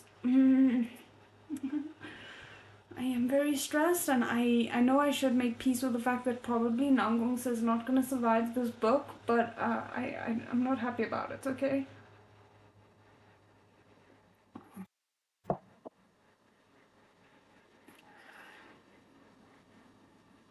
He raised it, and the blade flashed in the moonlight as he took another step down the path. Nangong shuffled backwards. Second founder, he muttered. Nangong Changying's gait was steady. With each step, he tapped the point of his sword against the jade, drawing a sharp whine from the stone. I can just imagine the sound, and it's giving me goosebumps. His eyes were covered, the ribbon secured with an irreversible spell. He relied on sound and smell to descend the steps and locate Nangong Si. Who are you? A low voice cut through the air. Nangong Changying's voice. Why do you trespass upon these lands? Hearing his ancestor speak with his own ears, even if it was through the artifice of Genlong Chess, left Nangong Si thunderstruck. He swallowed. Sect founder, After a beat of silence, he loosened his grip on his sword and fell to his knees, pressing his forehead to the ground. This descendant is unworthy. I, Nangong Si, heir of Rufeng Sect's 7th generation, pay my respects. 7th generation? Sir? Nangong Changying methodically repeated. He shook his head and lifted his sword. Kill. And this is why you break the barrier, regardless of how reverent you feel, okay? Blade met blade. In this single blow, Nangong Si felt his arm go numb. Nangong Changying's strength was astonishing. His bloodless face pressed close, every breath cold as ice. Trespasser, kill him. Sect founder. Their swords clashed again, neither holding back. Steel sang, sparks flying like snow. Ooh, another great visual. Shizun banged a fist against the barrier. Are you crazy? You can't possibly win. Who didn't know of Nangong Changying's heroics? Legends told of a man so strong he could pulverize a boulder with bare hands. Who could stand against him and how? Subduing 10 men like Nangong Si was child's play for his storied ancestor. Nangong Si's mind was a vast and utter blank. Never could he have anticipated facing the forefather of Rufeng Sect here at Mount Jao. Their opening exchange sent him flying a dozen feet backward. If it weren't for the scrape of his blade against the ground arresting his momentum, he might have found himself sprawled in the weeds. Nangong Changying lifted his longsword and took a ponderous step closer. Voice low, he repeated his earlier command. Kill. Downslope, Xu Zhengyong was furiously pummeling the transparent barrier. Jiang Shi frowned wordlessly, lips pressed into a thin line. Look, the only way we're getting out of this in any way, shape, or form, and I don't think there is any hope of that, is if Chu Wanning is somehow miraculously related to Rufeng Sect. I so badly want there to be hope, and I just don't see any way there could be.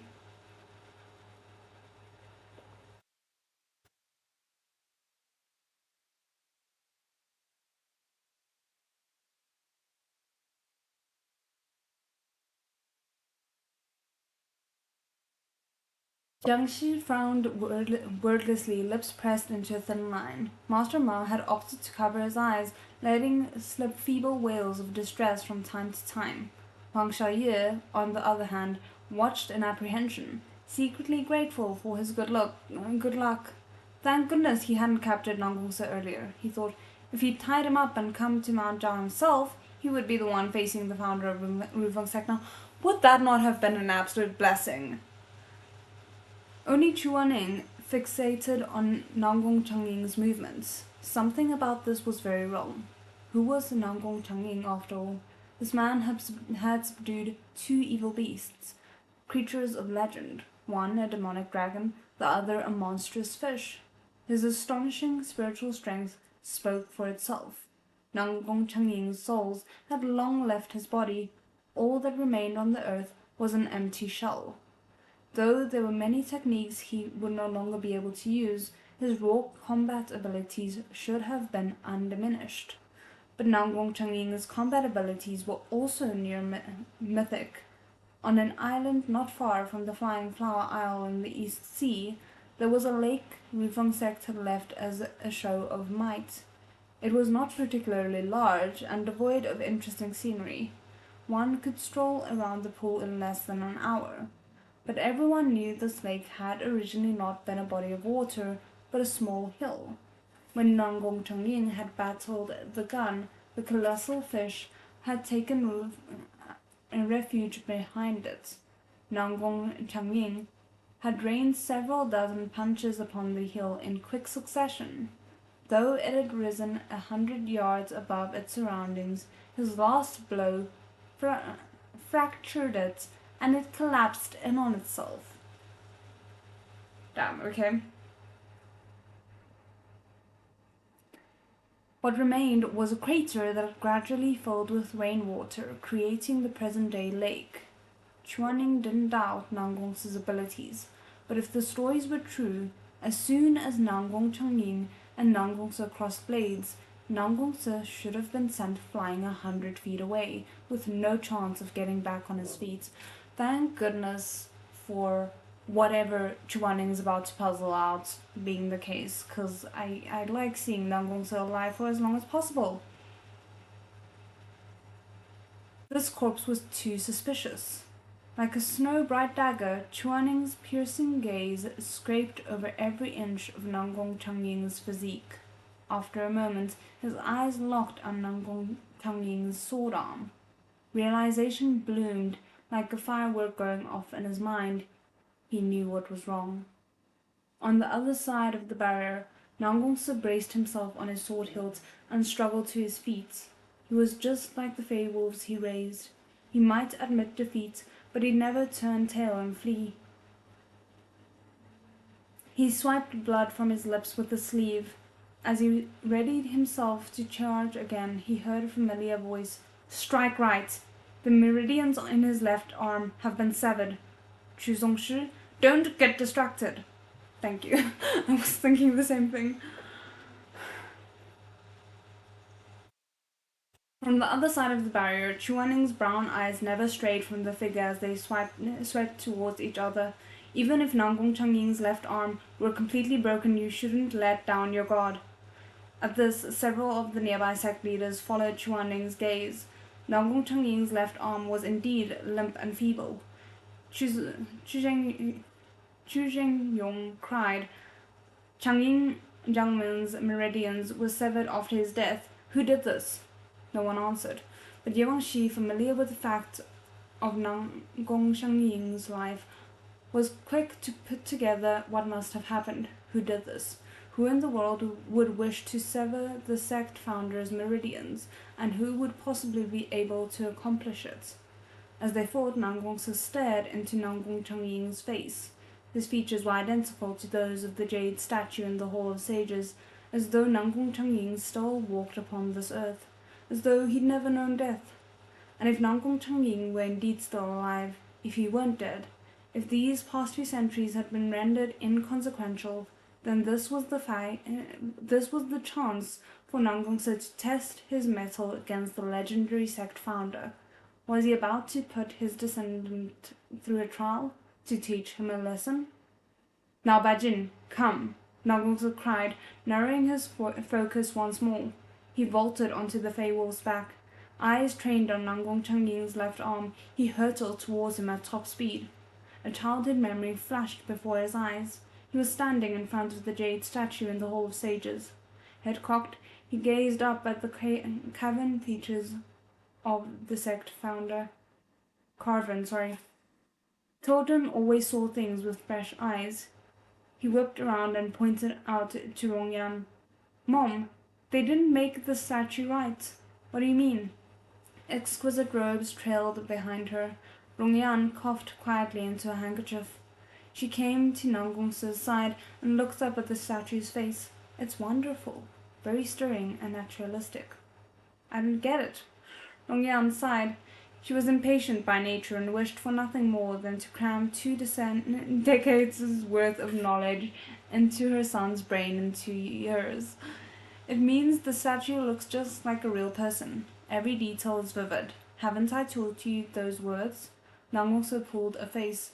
But it's still wrong. How so? Mom, look. He pointed to the founder's left arm, then his right. His left arm is twice as thick as his right. I've been staring at it for ages. One's thick and one's thin. It's not right at all. It's a mistake. That is very interesting. So it's something that either would have happened in life, the injury that severed his meridians, or the person who commissioned the statue knew what the corpse looked like.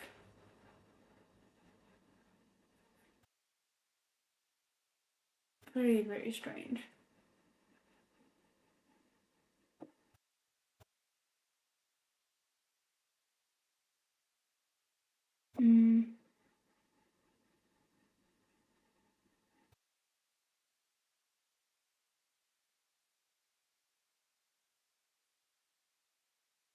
He raised his own arms and earnestly explained, "Both my arms are the same, and so are Mom's and Dad's. So that's got to be something wrong with the statue. The sculptor should come here and fix it." So that's what you meant, Tsar. Rongyan shook her head. The sculptor didn't make a mistake. The sect founder's 2 arms were indeed of different sizes. Oh. Why, was he born like that? Of course not, Rongyan answered. The sect founder was left-handed. His left arm was much stronger than his right. In time, his left arm became more muscular and thicker. Far from getting it wrong, the sculptor was very faithful and attentive to detail. Swords met with metallic clang. Nangong and Nangong Changying's faces pressed close. Across a shower of sparks, they gritted their teeth and bore down upon each other. On one side was the sect founder who had lost the use of his dominant left arm. On the other was Nangong, bruised and battered, but determined to fight to the bitter end. It was a brutal contest. His left arm meridians could. Shizun breath hitched in his throat as the thought occurred to him. Could he have severed them himself? Interesting. Shizun wasn't alone. Many of those watching had begun to wonder the same thing.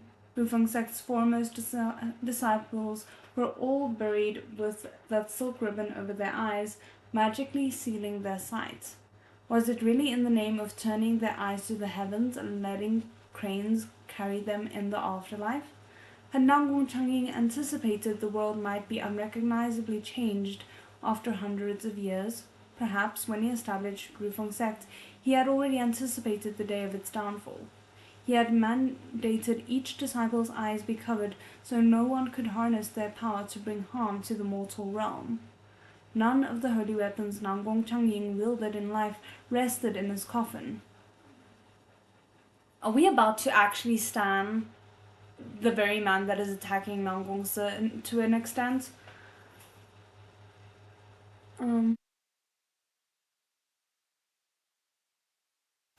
He was buried with only this single longsword, and before his own death he had severed all the meridians in his dominant arm. This way, even if some villain one day bent his body towards nefarious ends, they would never be able to access his full martial strength. Perhaps it was so. Those watching could never know for sure. They exchanged several dozen more furious blows. Nangong glimpsed a frown flitting across the sect founder's face. Nangong, he muttered, 7th generation. Outside the barrier, Moran studied all of Nangong Changying's movements with rapt attention. He was the former Emperor Taxian Jun. His observations were different from those of the cultivators who'd kept ever to the straight and narrow. He immediately noted signs only a skilled practitioner of the Zhenlong chess would grasp. To Moran, Nangong Changying's corpse was distinct from every other on the mountain. It was obvious the sect founder had mounted a desperate struggle, trying to recover his awareness. This had been one of Moran's biggest worries back then. Though the Zhenlong chess formation was one of the 3 great forbidden techniques, no spell was perfect. If someone made into a pawn had an extremely strong will, the spellcaster would need to suppress it with a continuous flow of spiritual energy. Yes, please drain yourself dead, not Xu Zhengyong, definitely not Xu Zhengyong, Xu Shuanglin. Like, go, just perish like a candle sputtering out. Okay, sorry, focus. And if the caster's spiritual energy was insufficient, they would lose control of the pawn, often violently. It wasn't unheard of for the backlash to consume the spellcaster himself. Please do that. Please have that happen. Though I don't know who we would be dealing with if this villain died this early on in the series. Many practitioners of the Zhenlong chess throughout history had thus either wasted away from terrible illness or perished abruptly, their meridians blown apart. Face grave, Moran watched Nangong Changying meet Nanggong's blows. He was almost certain Xu Shuanglin wasn't capable of fully controlling this corpse. There was a muffled boom as their swords met again. Moran's hand curled into a fist against the barrier, veins throbbing. They weren't evenly matched at all. This was plain to everyone. Even if Nangong Changying had ruined his own dominant arm, he was a Zongshi. The empty shell could hold its own against youngsters like Mei Hanxie and Xu Meng, even without his most devastating asset. Only sect leaders or elders stood a chance of subduing him fully. But not a single sect leader or elder could get past the barrier. Anyone who encroached upon the territory of the Nangong clan would incite Mount Jao's fury. They'd be more hindrance than help. This was a war waged within Rufeng sect. No one else could intervene. Had Nangong been uninjured, he might have dispatched this corpse on his own, but he had suffered through too much. As Nangong Changying thrust his sword out again, Nangong grabbed for Nabajan's collar to swing up onto his back.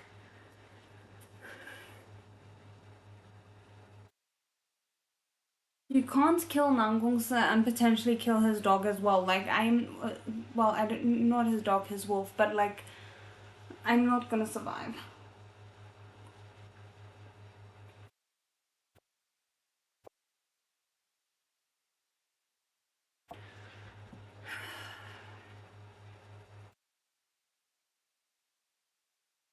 It should have been an easy move, but the wounds on his arm were bleeding profusely. The collar slipped from his grasp. Nabajin howled mournfully as Nangong's sword flew out of his hand, landing beside the barrier with a clatter. No, it didn't.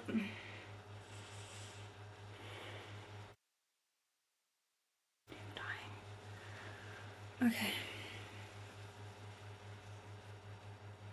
Moran stared down at the blade streaked with blood from Nangong's palm. Asa, stop! Come to safety. We'll find another way, Yongshi cried, pleading with him without cease. Yongshi was only human. She would never beg for mercy on her own behalf, but Nangong was her vulnerable spot. Tears ran endlessly down her face. Moran had never seen her cry like this, even in the past life. Her tears bled through the cold, unfeeling mask Nangong Liu and Nangong Xue had selfishly welded to her face, and the shade of girlishness showed through. Yongxi had thought she'd wear that mask for the rest of her life, but the moment she caught sight of that bloodied sword, it crumbled to dust. Asa. Nangong Changying's last blow had been too heavy. Drenched in sweat, Nangong gritted his teeth and struggled silently to climb back onto his feet. There was a flash of cold light, and the reflection of snow-bright sword fell over his cheek. Panting, Nangong lifted his face, the face that bore some small resemblance to Nangong Changying's. He glared up at his ancestor, the coruscating light of the blade between them. Nangong Changying's sword was pointed right at his chest. Outside the barrier, the crowd fell silent.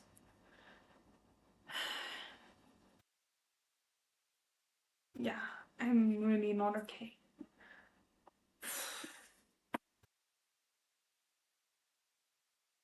Okay, we are on chapter 214 and we are 7 minutes away from the hour, so I think I'm gonna take the next 10-minute break now, and then we will come and cry through the next one.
Okay, we are back. I hope the audio is still okay.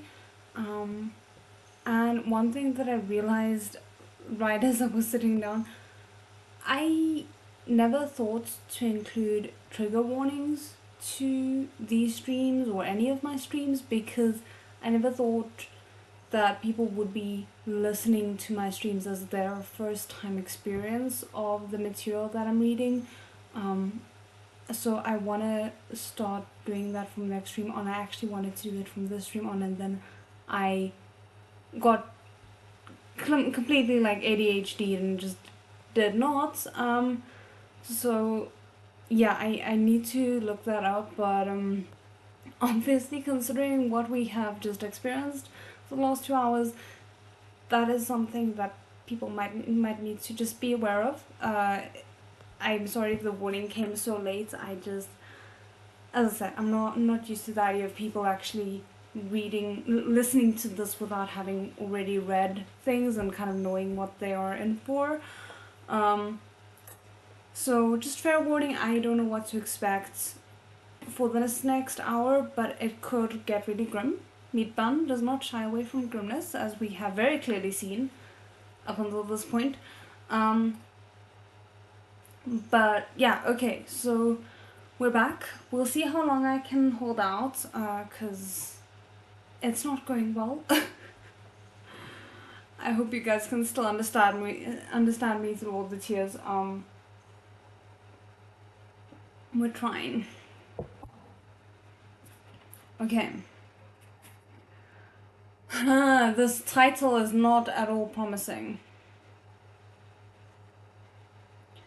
Chapter 214, Spiritual Core Shatters. Just that. Moran clenched his fists, heart pounding like a drum, temples throbbing. A preposterous thought thundered through his mind. Nangong Changying would kill Nangong Sa at any moment. Was he really going to stand here and watch? Could he do it with a clean conscience? I mean, if that isn't character growth, what is? An agonizing war raged within him, but no one noticed aught amiss. Nangong Sa's precarious position drew everyone's gazes like soft sand absorbing water. Any moment now, that sharp blade would draw blood. The forest rustled around him. Moran gripped a hidden arrow in his sleeve, running his fingertips over its point. He wanted to do it, yet the thoughts made his fears multiply like weeds. He's about to control the Jianlong chess piece in Nangong Changying's body, isn't he? And it's gonna bring so many things that it probably shouldn't. All of a sudden, Nangong Changying stiffened and shuddered. The abrupt movement drew everyone's attention. What's going on? Zhu Zhengyong cried out in alarm. Nangong Changying couldn't see exactly where Nangong Se was standing, so his sword's aim was slightly askew. Nangong Se didn't make a sound. If he let out so much as a sigh, if any move shifted the wind in the slightest, Nangong Changying would notice. Nangong Se stared at his ancestor, his face bloodless yet stubborn as ever. He pressed his lips together, dried blood crackling at the corners of his mouth. You are Nangong Se. Everyone standing near the front of the crowd, Zhu Zhengyong included, shivered at these words. Nangong Changying was conscious? Moran's expression changed at once. With a silvery flash, he tucked that arrow back into his sleeve.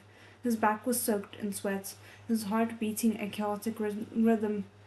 It had been a close call. He'd almost revealed himself. His relief was quickly followed by a wave of discomfort and disgust. Standing before Mount Jao, the souls of his past life and the present self were locked in fierce battle.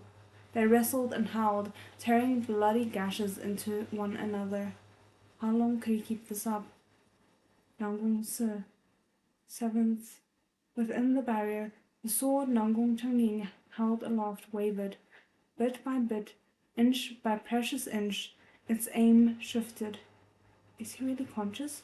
Zhu Jingyong asked incredulously. He wasn't. Not yet, at least.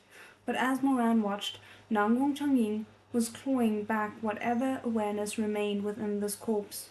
Tucked away somewhere on Mount Jao, Xu Shuanglin was like a puppeteer watching his performer slip from his control. He'd never before manipulated such a complex marionette and would soon reach his limit. Nangong Changying was about to throw off his. The sickening sword of a sword sinking into flesh cleaved through Moran's thoughts. His scalp went numb, his pupils contracting to pinpricks. Blood splattered over the dirt. After a terrible moment of silence, a mangled cry pierced the air like a chow blade. Monsieur, Yevangshi! From the left and right, the crowd rushed forward to restrain Yevangshi. Her eyes were scarlet with anguish. The others feared what she might do out of desperation, but upon second thought, what could she do? She wasn't born of the Nangong clan.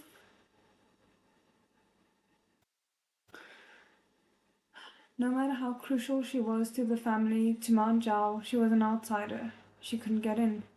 Nangong Changying's sword had mercilessly punctured Nangong's shoulder.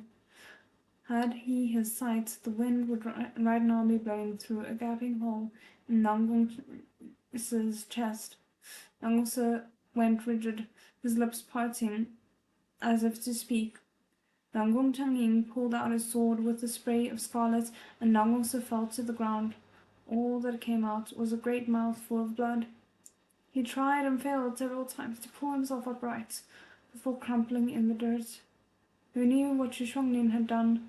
Perhaps he tapped into the energy of his spiritual call, or simply bent all his focus to bringing Nangong Changying under control.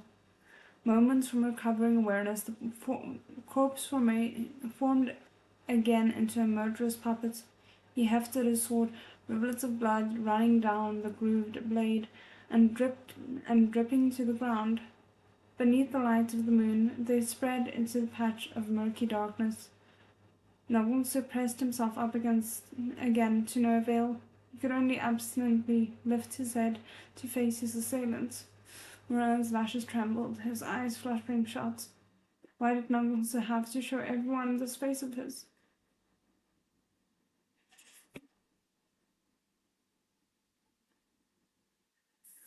Those proud, high-spirited and handsome features were a mess of blood and dirt, barely recognizable. He looked wretched. Anyone with a conscience would feel grief seeing him. I'm not even seeing him.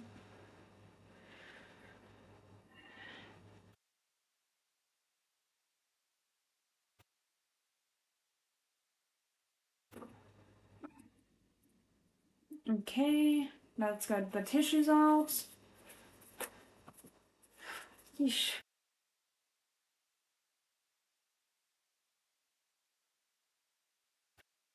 What really elevates Meat Bun's ability to send us to therapy or create the need for us to go to therapy is that she draws it out.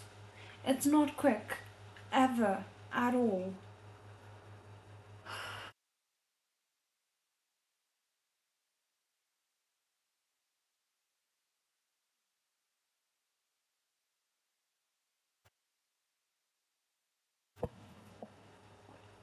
We're 11 minutes in and I'm a mess. How the...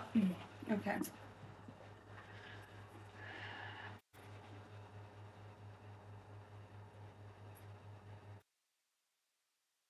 There was no grief in Nangong's eyes. They held only fire and light.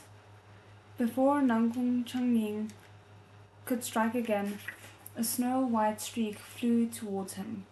Howling, "No! Not the wolf.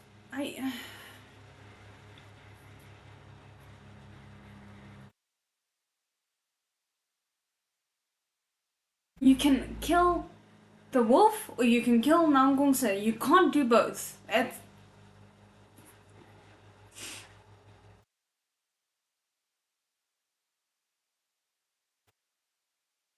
Howling, Nabajin recklessly charged at Nangong Changying. Asi. Yimengshi was on the verge of breaking down, but Nangong Si didn't look at her. He fixed his gaze on Jiangxi, bloodless lips opening and closing. He couldn't speak loud enough, but Jiangxi watched him form the words and understood. Hands behind his back, he trained unblinking brown eyes on Nangong's lips. When Nangong finished, there was a pause. Yes, Jiangxi eventually answered. I understand. A pitiful howl split the air as Nangong Changying flung off Naobajin with a single hand. The dull thump of the veil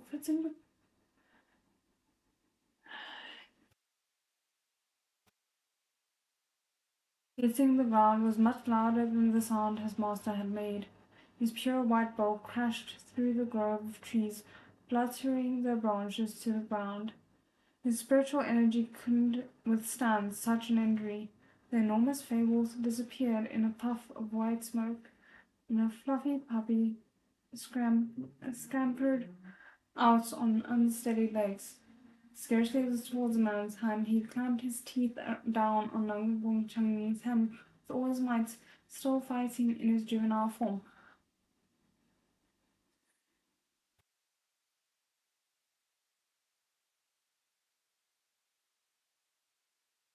You couldn't just have him disappear. Now you have to have the puppy attack Nangong Changying and possibly die as well. Like, how far into my chest do you want to drive the sword, meat bun?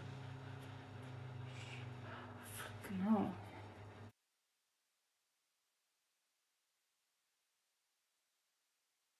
Nangong turned his head. Leave, he hacked out. Leave now.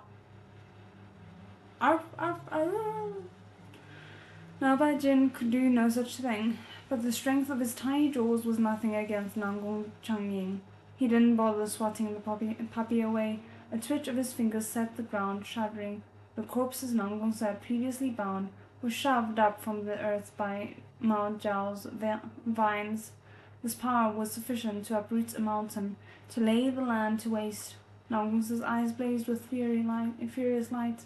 He pressed a palm to the ground, and a terrible pain shot through his chest as his spiritual core fractured.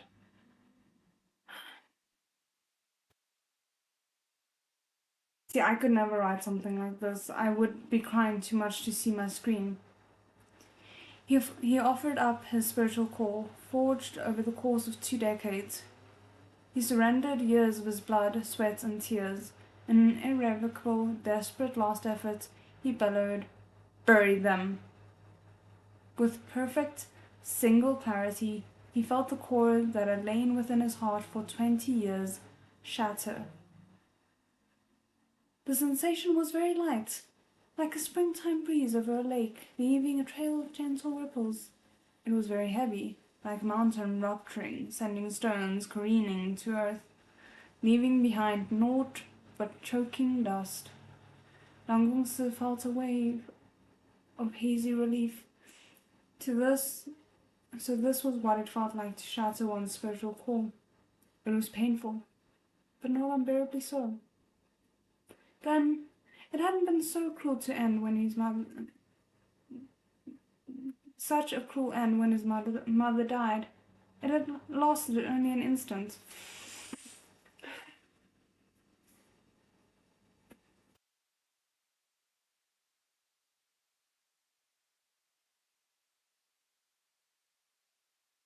I have the biggest headache right now, and it's all thanks to meat bun.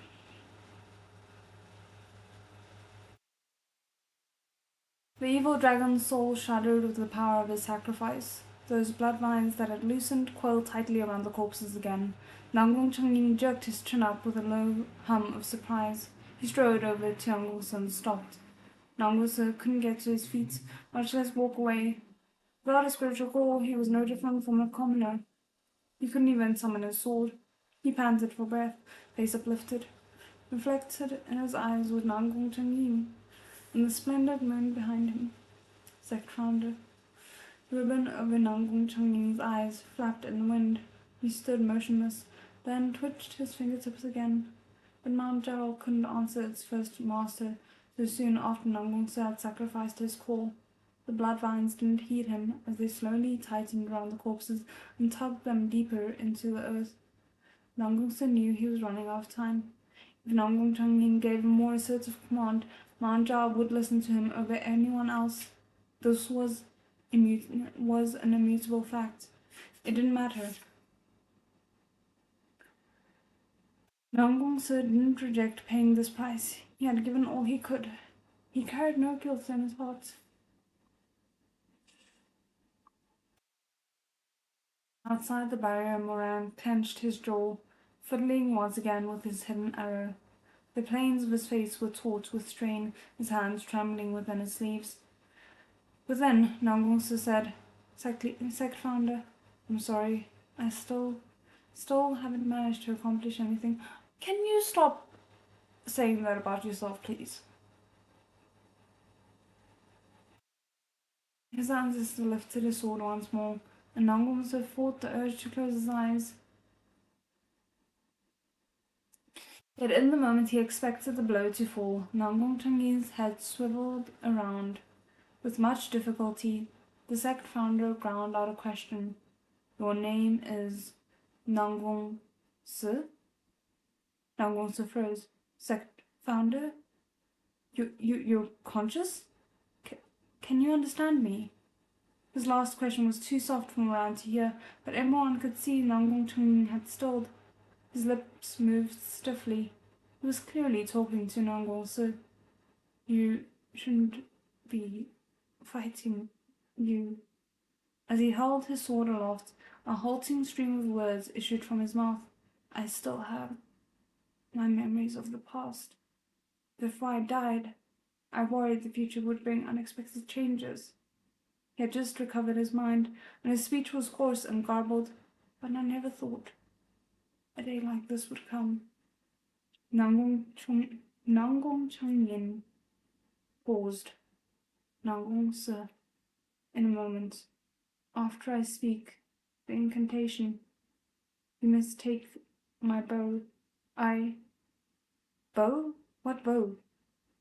Nangong Se's mind was blank when Nangong Changying let the point of his blade fall, dragging it over the ground with a low rumble like a dragon's roar. Then he leapt backwards, sleeves flying, graceful as an immortal. I don't want to put hope into anything yet. We're gonna chill for a second and still fear for the worst. Nangong Changying was trembling as he fought the will of the Zhenlong chess spellcaster. Each halting word came at a grave cost. Chuanyun, come. A melodious cry answered from the heart of the mountain. Before Nangong's eyes, the ground split with a deafening crack. Within the shower of sand, a deep blue bow emitting a long, keening noise. Its glow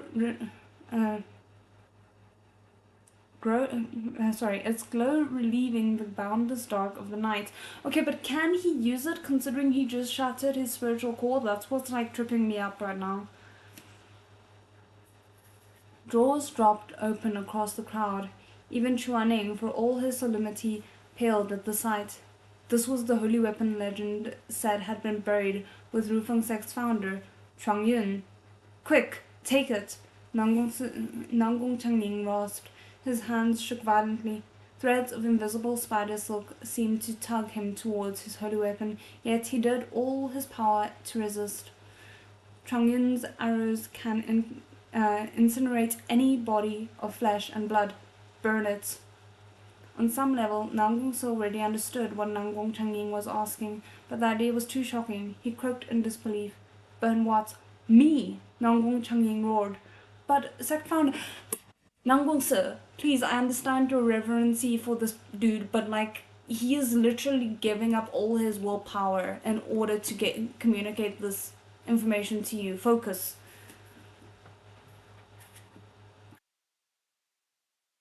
Don't allow my body to be used for what I most abhorred in life. Nangong Changying stood tall and stately, his sleeves whipping in the wind as he uttered his final words after centuries of slumber. Burn it.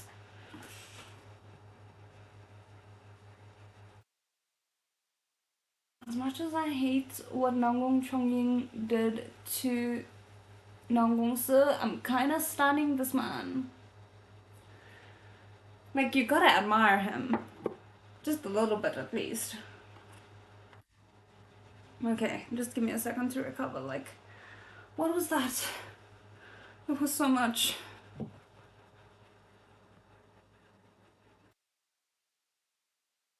And it's not even guaranteed that it's done yet. That's the worst part of it. Okay. This is a rough start to a volume, damn.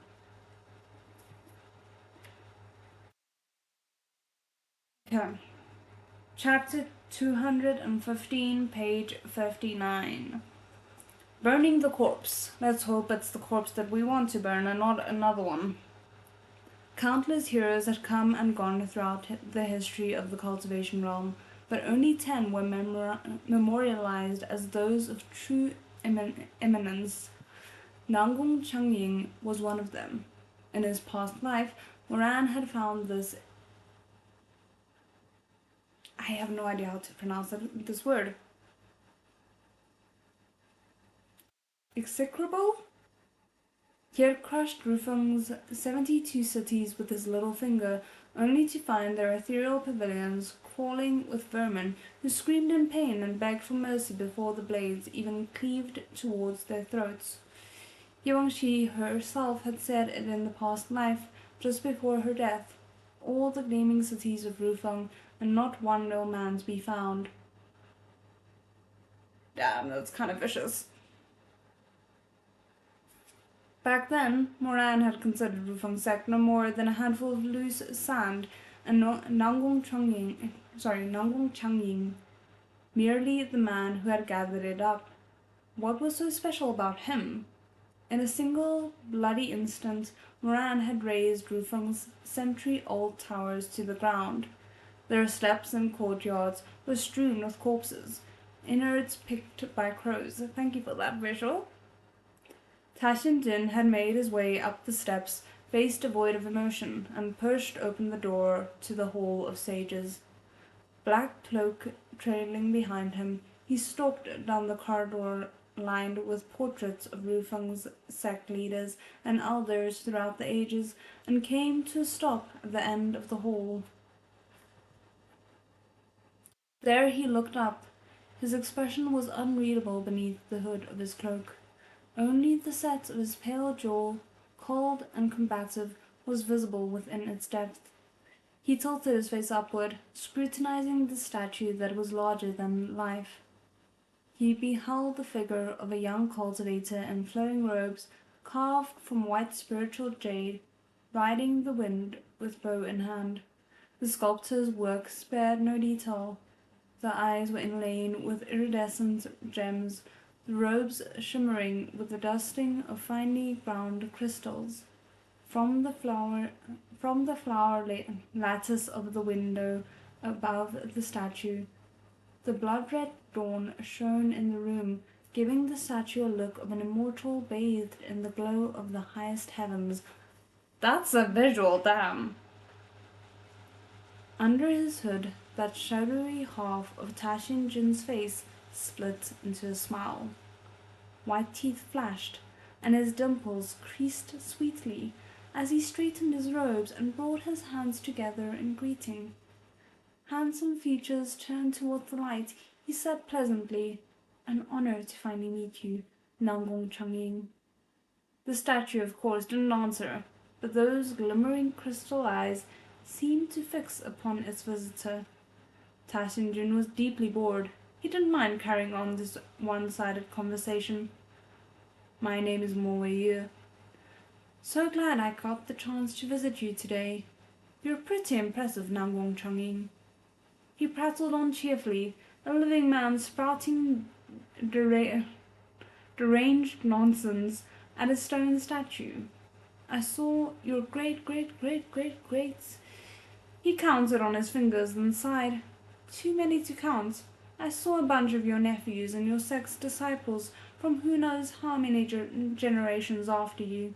He laughed brightly. But they've all become ghosts beneath my sword. Xianzhang, if you haven't yet reincarnated, you might see them too. It's too bad, though.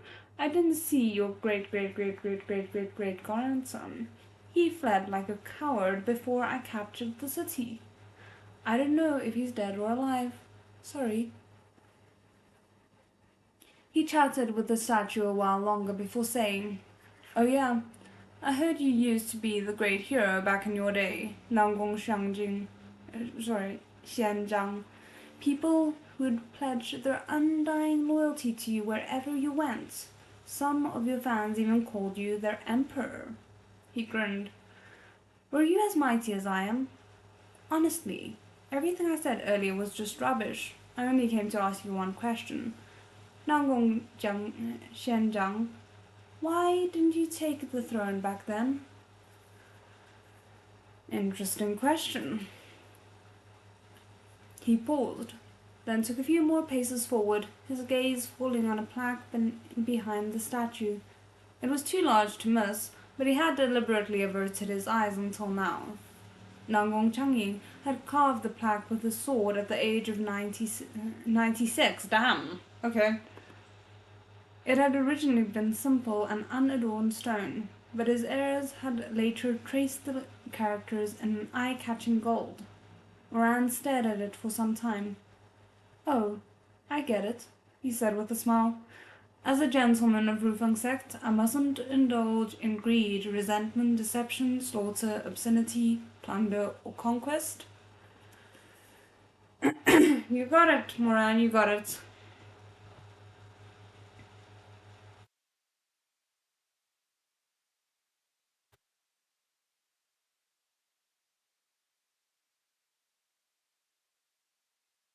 Xianzhang, how very noble of you. He clasped his hands behind his back. All your life, your reputation was without a single blemish, and you earnestly spread your teachings until your death. But I'm curious, did you ever imagine Rufeng sect would end up like this? Moran pressed his lips together, searching for the right words. Finally, he clapped in glee. Like a bunch of filthy rats. Actually, funnily enough, I feel like it's worse in this lifetime than it was in the original lifetime, because at least in the original lifetime, Moran wasn't someone who was part of the sect. But no. In this lifetime, someone who was part of the sect did all of these heinous things to their own people. I don't know, that to me is just worse. He burst out laughing with unbridled delight, pure yet sinister. The sound reverberated in the solemn hall of the sages like the sound of ripping silk, as if it would shred each of those gentle swaying portraits, tearing up the faces of those bygone Rufeng heroes. His laughter abruptly stopped. Standing in front of Nangong Changying's ice-cold statue, Moran's smile disappeared. His features frosted over. His black eyes stared unswervingly at this eminent sage of yesteryear, this man who, like Moran himself, had held the world in the palm of his hand, who'd had the power to tread every cultivator underfoot. Time seemed to fold over itself. Within its turbulent passage, the preeminent cultivators of two eras faced one another. Nangong Changying, Moran murmured at last. Your Rufeng sect is a putrid swamp. There's no way you could be any cleaner. With the snap of his sleeves, he spun on his heel and stalked out of the hall of sages. A wild wind rose round him, blowing the hood off his cloak back, and revealing Emperor Taxianjun's eyes, full of madness. His looks were second to none. He was exceedingly handsome by any measure, but those pleasing features were etched with a barbaric cruelty, vulture-like in their viciousness. His dark cloak bellowed like ink spilling down the steps behind him. He was a vengeful ghost in the mortal realm, a hellish spirit prowling the earth. Everywhere he looked, he saw maimed corpses of Rufeng disciples littered over the ground. Tashin Jin hadn't conscripted any stragglers in his forces. Other than the woman Song Chitong, he'd slaughtered the rest to a man.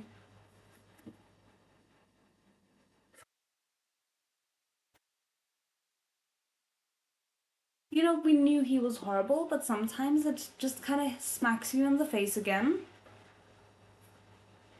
In that moment, Moran's heart thrummed with glee. As he gazed into the sunrise, one golden ray pierced the rosy clouds and gilded his blood-streaked face. He closed his eyes and took a deep breath, his hands clenched tightly in his sleeves, quivered with excitement. His life had once been so paltry and insignificant, a mere blade of grass. When he was small, he had begged for food outside Linyi. He had watched his mother starve to death before his eyes, yet couldn't afford even a straw mat to wrap his body in. Linyi. Oh, no, I'm thinking of a... I thought I was connecting dots, but it was the wrong dots. It's fine. Back then, he'd implored a cultivator from Rufeng Sek to buy a coffin for him. The cheapest and shoddiest one would do. He'd never forget the reply, dripping with disdain. The coffin should match the person. Beggars can't be choosers. What was the child to do? Oh crap, I forgot my bad, give me a second.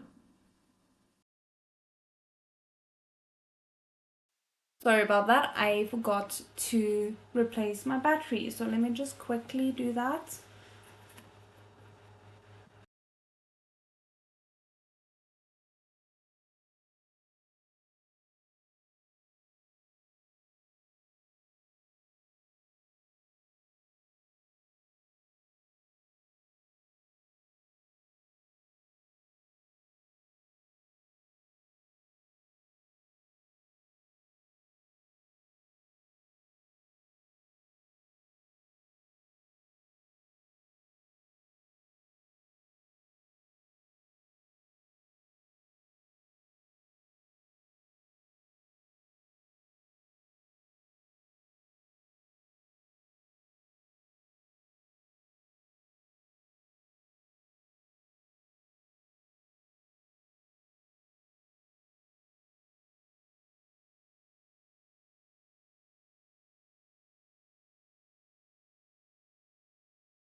Okay, we're back. Sorry about that. Let me just make sure everything is still fine. I have to head off, but thank you for the stream today. I hope you're doing okay after the chapters. Take care, everyone. I hope you take care as well, and thank you for dropping by. Yeah, okay, we only have half an hour left. We can do this, guys. We can do this. Well, actually less than half an hour.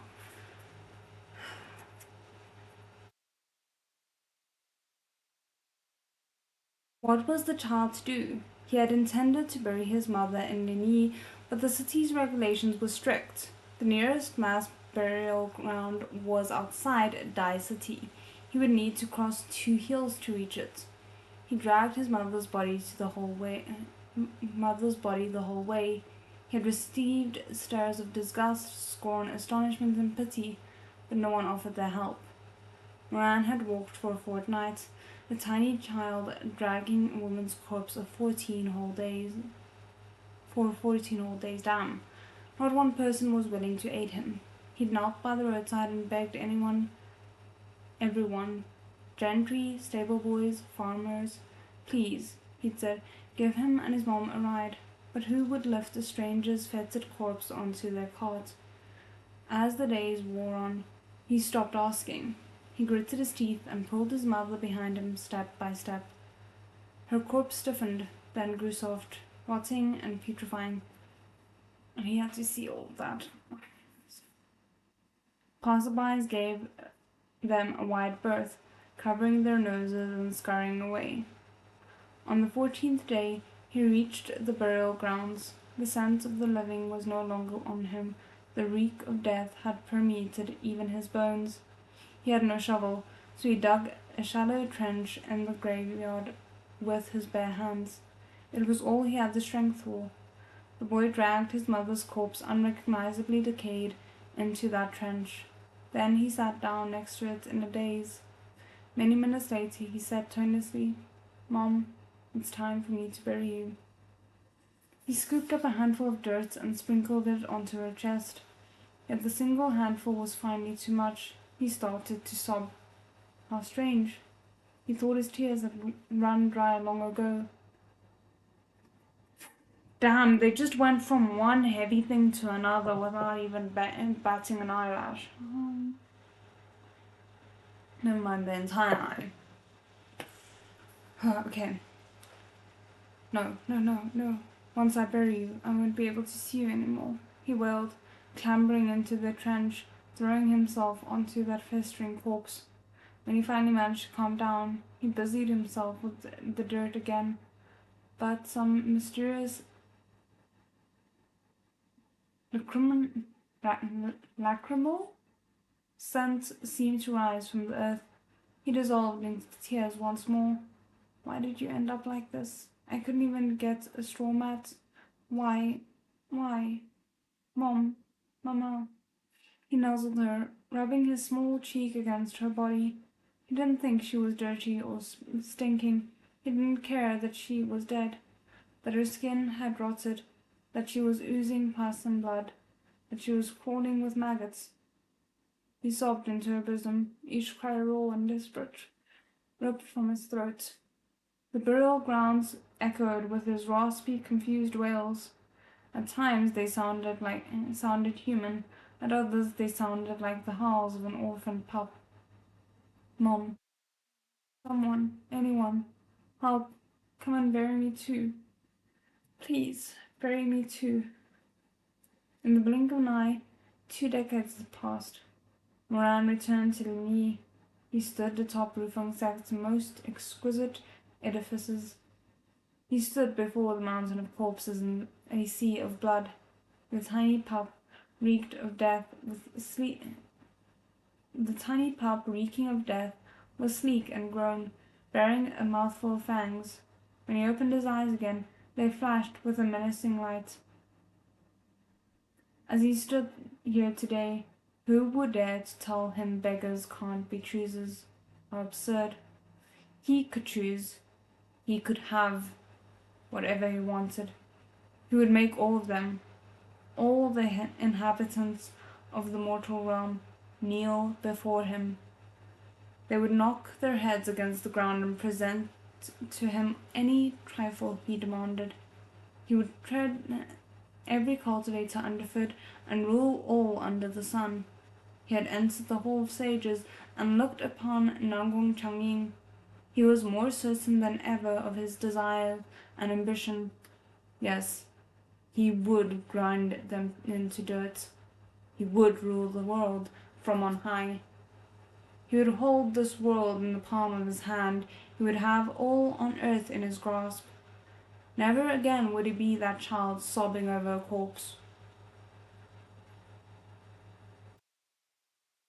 The bitter irony, considering that he was sobbing over Chuaning's corpse at one point.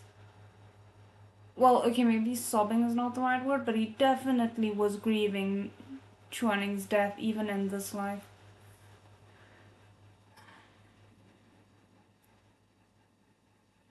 Never again would he allow his loved ones to die right in front of him, to rot and turn to bones and paste. Never. 100 years from now, he would be a god like Nangong Changying. The people would worship him, lifting their faces skyward as if looking out at a towering mountain.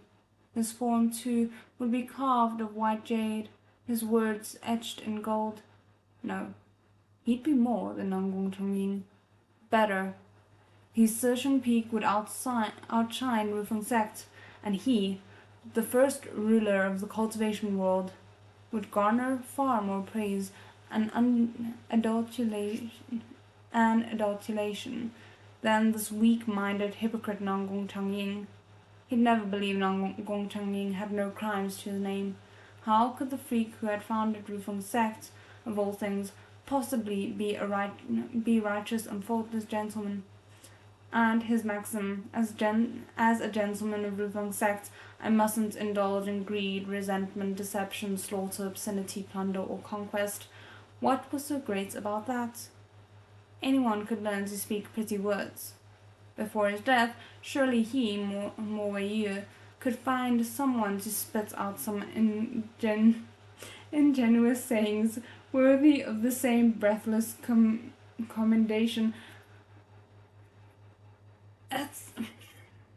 It's kind of funny that he was so self-aware to be like, yeah, everyone is gonna love me and praise me and wanna like keep statues of me around once I'm gone, but also we're just gonna get someone to fake some nice things about me, because clearly those two things work together.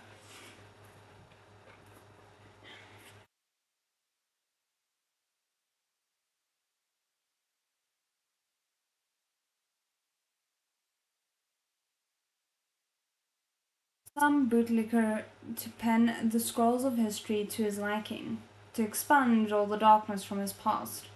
After that, Emperor Taxianjun would also be a brilliant ruler who held the welfare of the common people close to his heart, who took ultimate control in a single breathtaking move. Wonderful. He couldn't think of a more fitting conclusion. As a gentleman of Rufeng sects, I mustn't indulge in greed, resentment, deception, slaughter, obscenity, plunder, or conquest. We're back in the present, by the way. The murmured words cut through the air like a thunderclap, yanking Moran from his memories. But this reality, too, was a mess of sparkling flames. Looking past the barrier, Moran saw Nangong Changying, his chest pierced with an arrow Nangong had shot from the holy weapon Chongyun. His face was identical to that old jade statue. Nangong has been hurt so badly, someone exclaimed. How did he manage to draw the bow? Was Chongyun prepared ahead of time? Look, there's spiritual energy in the bow. It's not Nangong's. It's what it was, they never said, but everyone knew. It was Nangong Changying's spiritual energy. Only he could master the legendary bow Chongyun.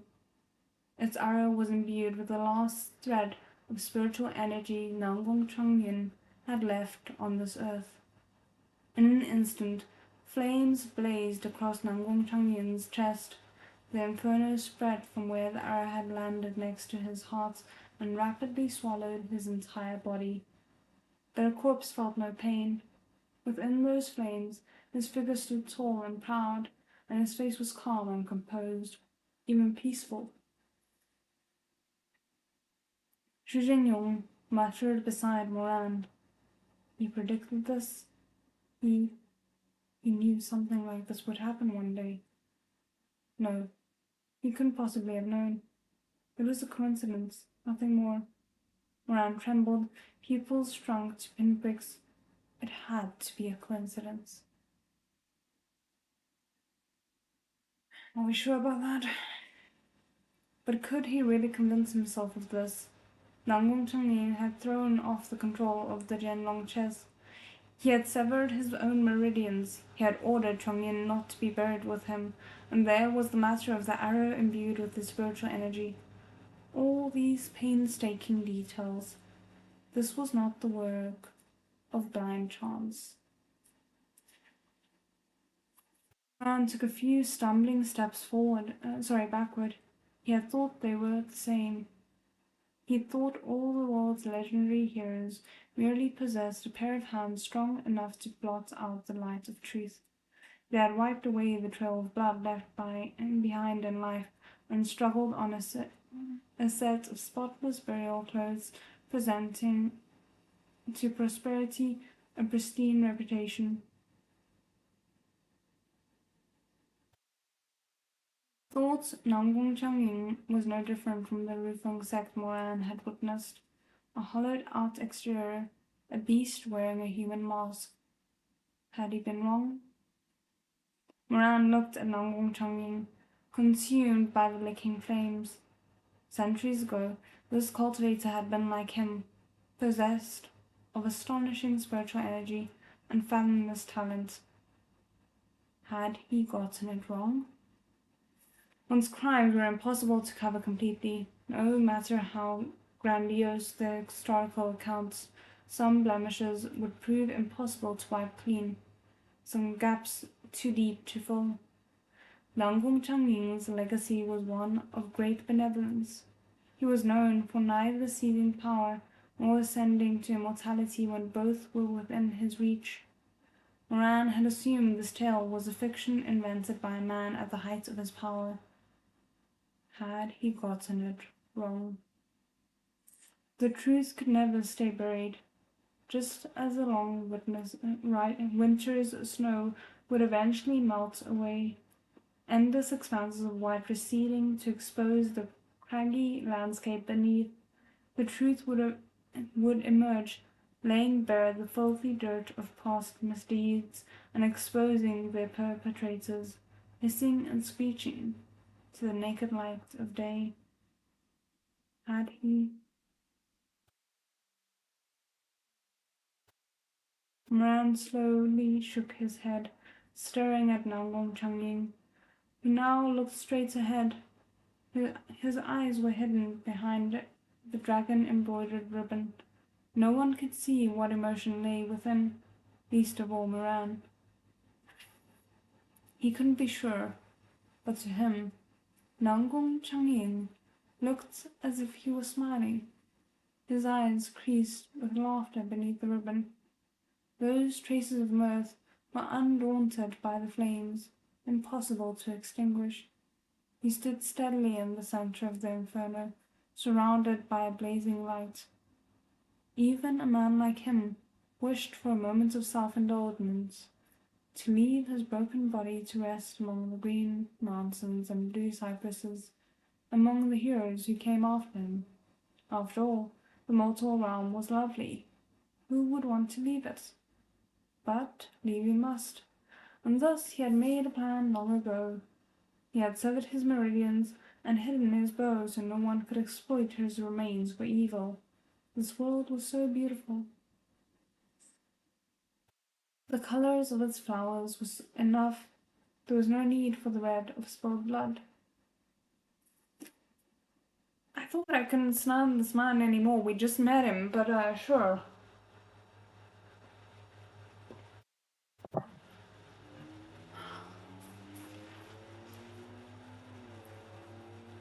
Sect founder Nangong knelt on the ground, gripping the legendary bow of Chongyun. The firelight illuminated his youthful face and shone in the tear tracks upon it. This descendant is unworthy.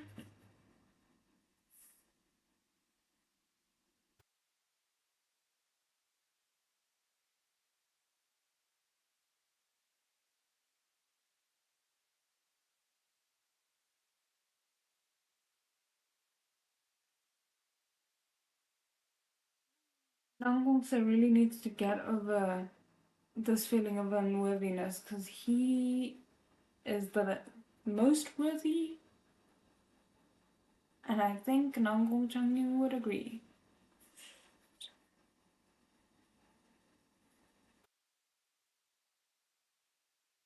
By now, Chongyun's flames had reached the black Zhenlong chess piece within Nangong Changying.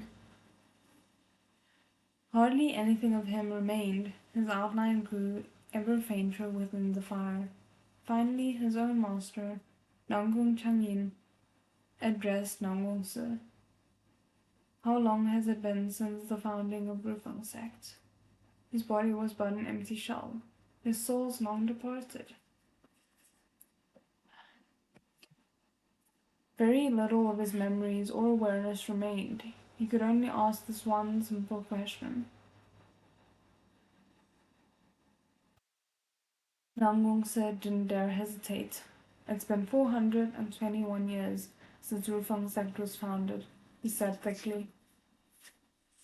Nangong Changying tilted his head back, the corners of his mouth poking up. That's a very long time. Sorry, my throat is like closing up a little bit, so I'm struggling to talk. His voice was distant, like a breeze brushing through the mountain-top trees and dispersing without a trace. I hadn't thought it would last more than 200. His words were low and gentle as they floated over the grass and leaves of Mount Jao. Everything in the world has its natural lifespan. When the time is up, no one can delay the end. Just as the young must succeed the aged, and the new must succeed the old.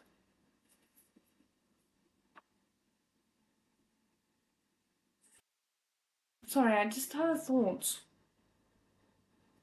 I'm wondering if there's something to be said about,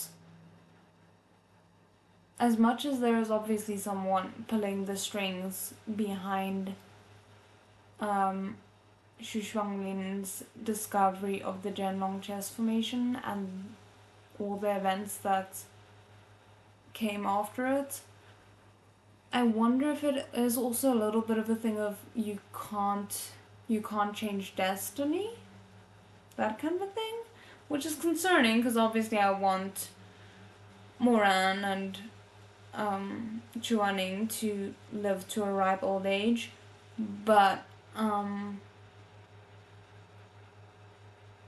yeah, I'm wondering about the inevitability of things, as he mentioned.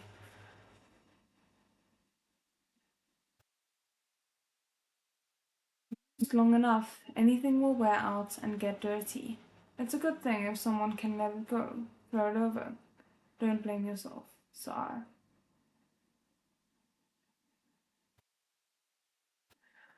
Nangong's head jerked up. He'd lost so much blood, and his complexion was white as paper.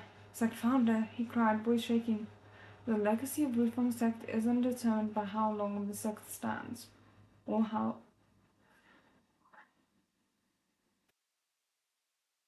many disciples it has. Nangong Changying's outline was nearly transparent, his voice fading to the barest hush. It will live on as long as there are those who remember.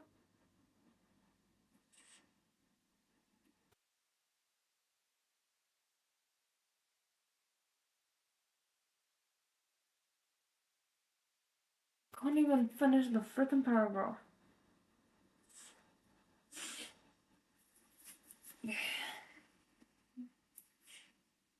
And the gentlemen of Wufeng sect, I mustn't indulge in greed, resentment, deception, slaughter, obscenity, plunder, or conquest. With a slight swish of his sleeves, the vegetation on Mount Jao rustled. Vines snaked out of the ground and wrapped securely around the corpses that had previously struggled free, swallowing them fully back into the earth. As long as there are those who remember and live by these words, the torch will pass on. I am not okay.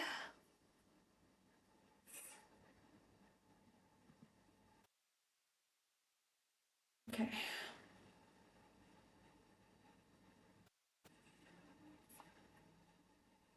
Nangong Changying's form splintered in the flames, scattering into motes of red gold light that drifted into the far reaches of the woods like summer fireflies. His words seemed to echo long after his remains were gone. Inside the barrier, Nangong was breathless with sobs. Outside, Yewangshi sank heavily to her knees. The rest of the crowd slowly followed suit. They knelt to Nangong Changying, the greatest cultivator of his age, a hero in truth, in life and after death. I didn't even want to focus on the freaking chapter title of the next chapter. We're not thinking about it right now. I'm traumatized.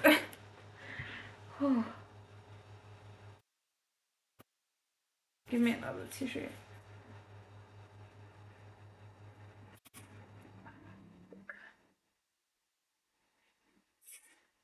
Okay. So we barely survived that, but I feel like I can count us as having survived it. Right? I hope.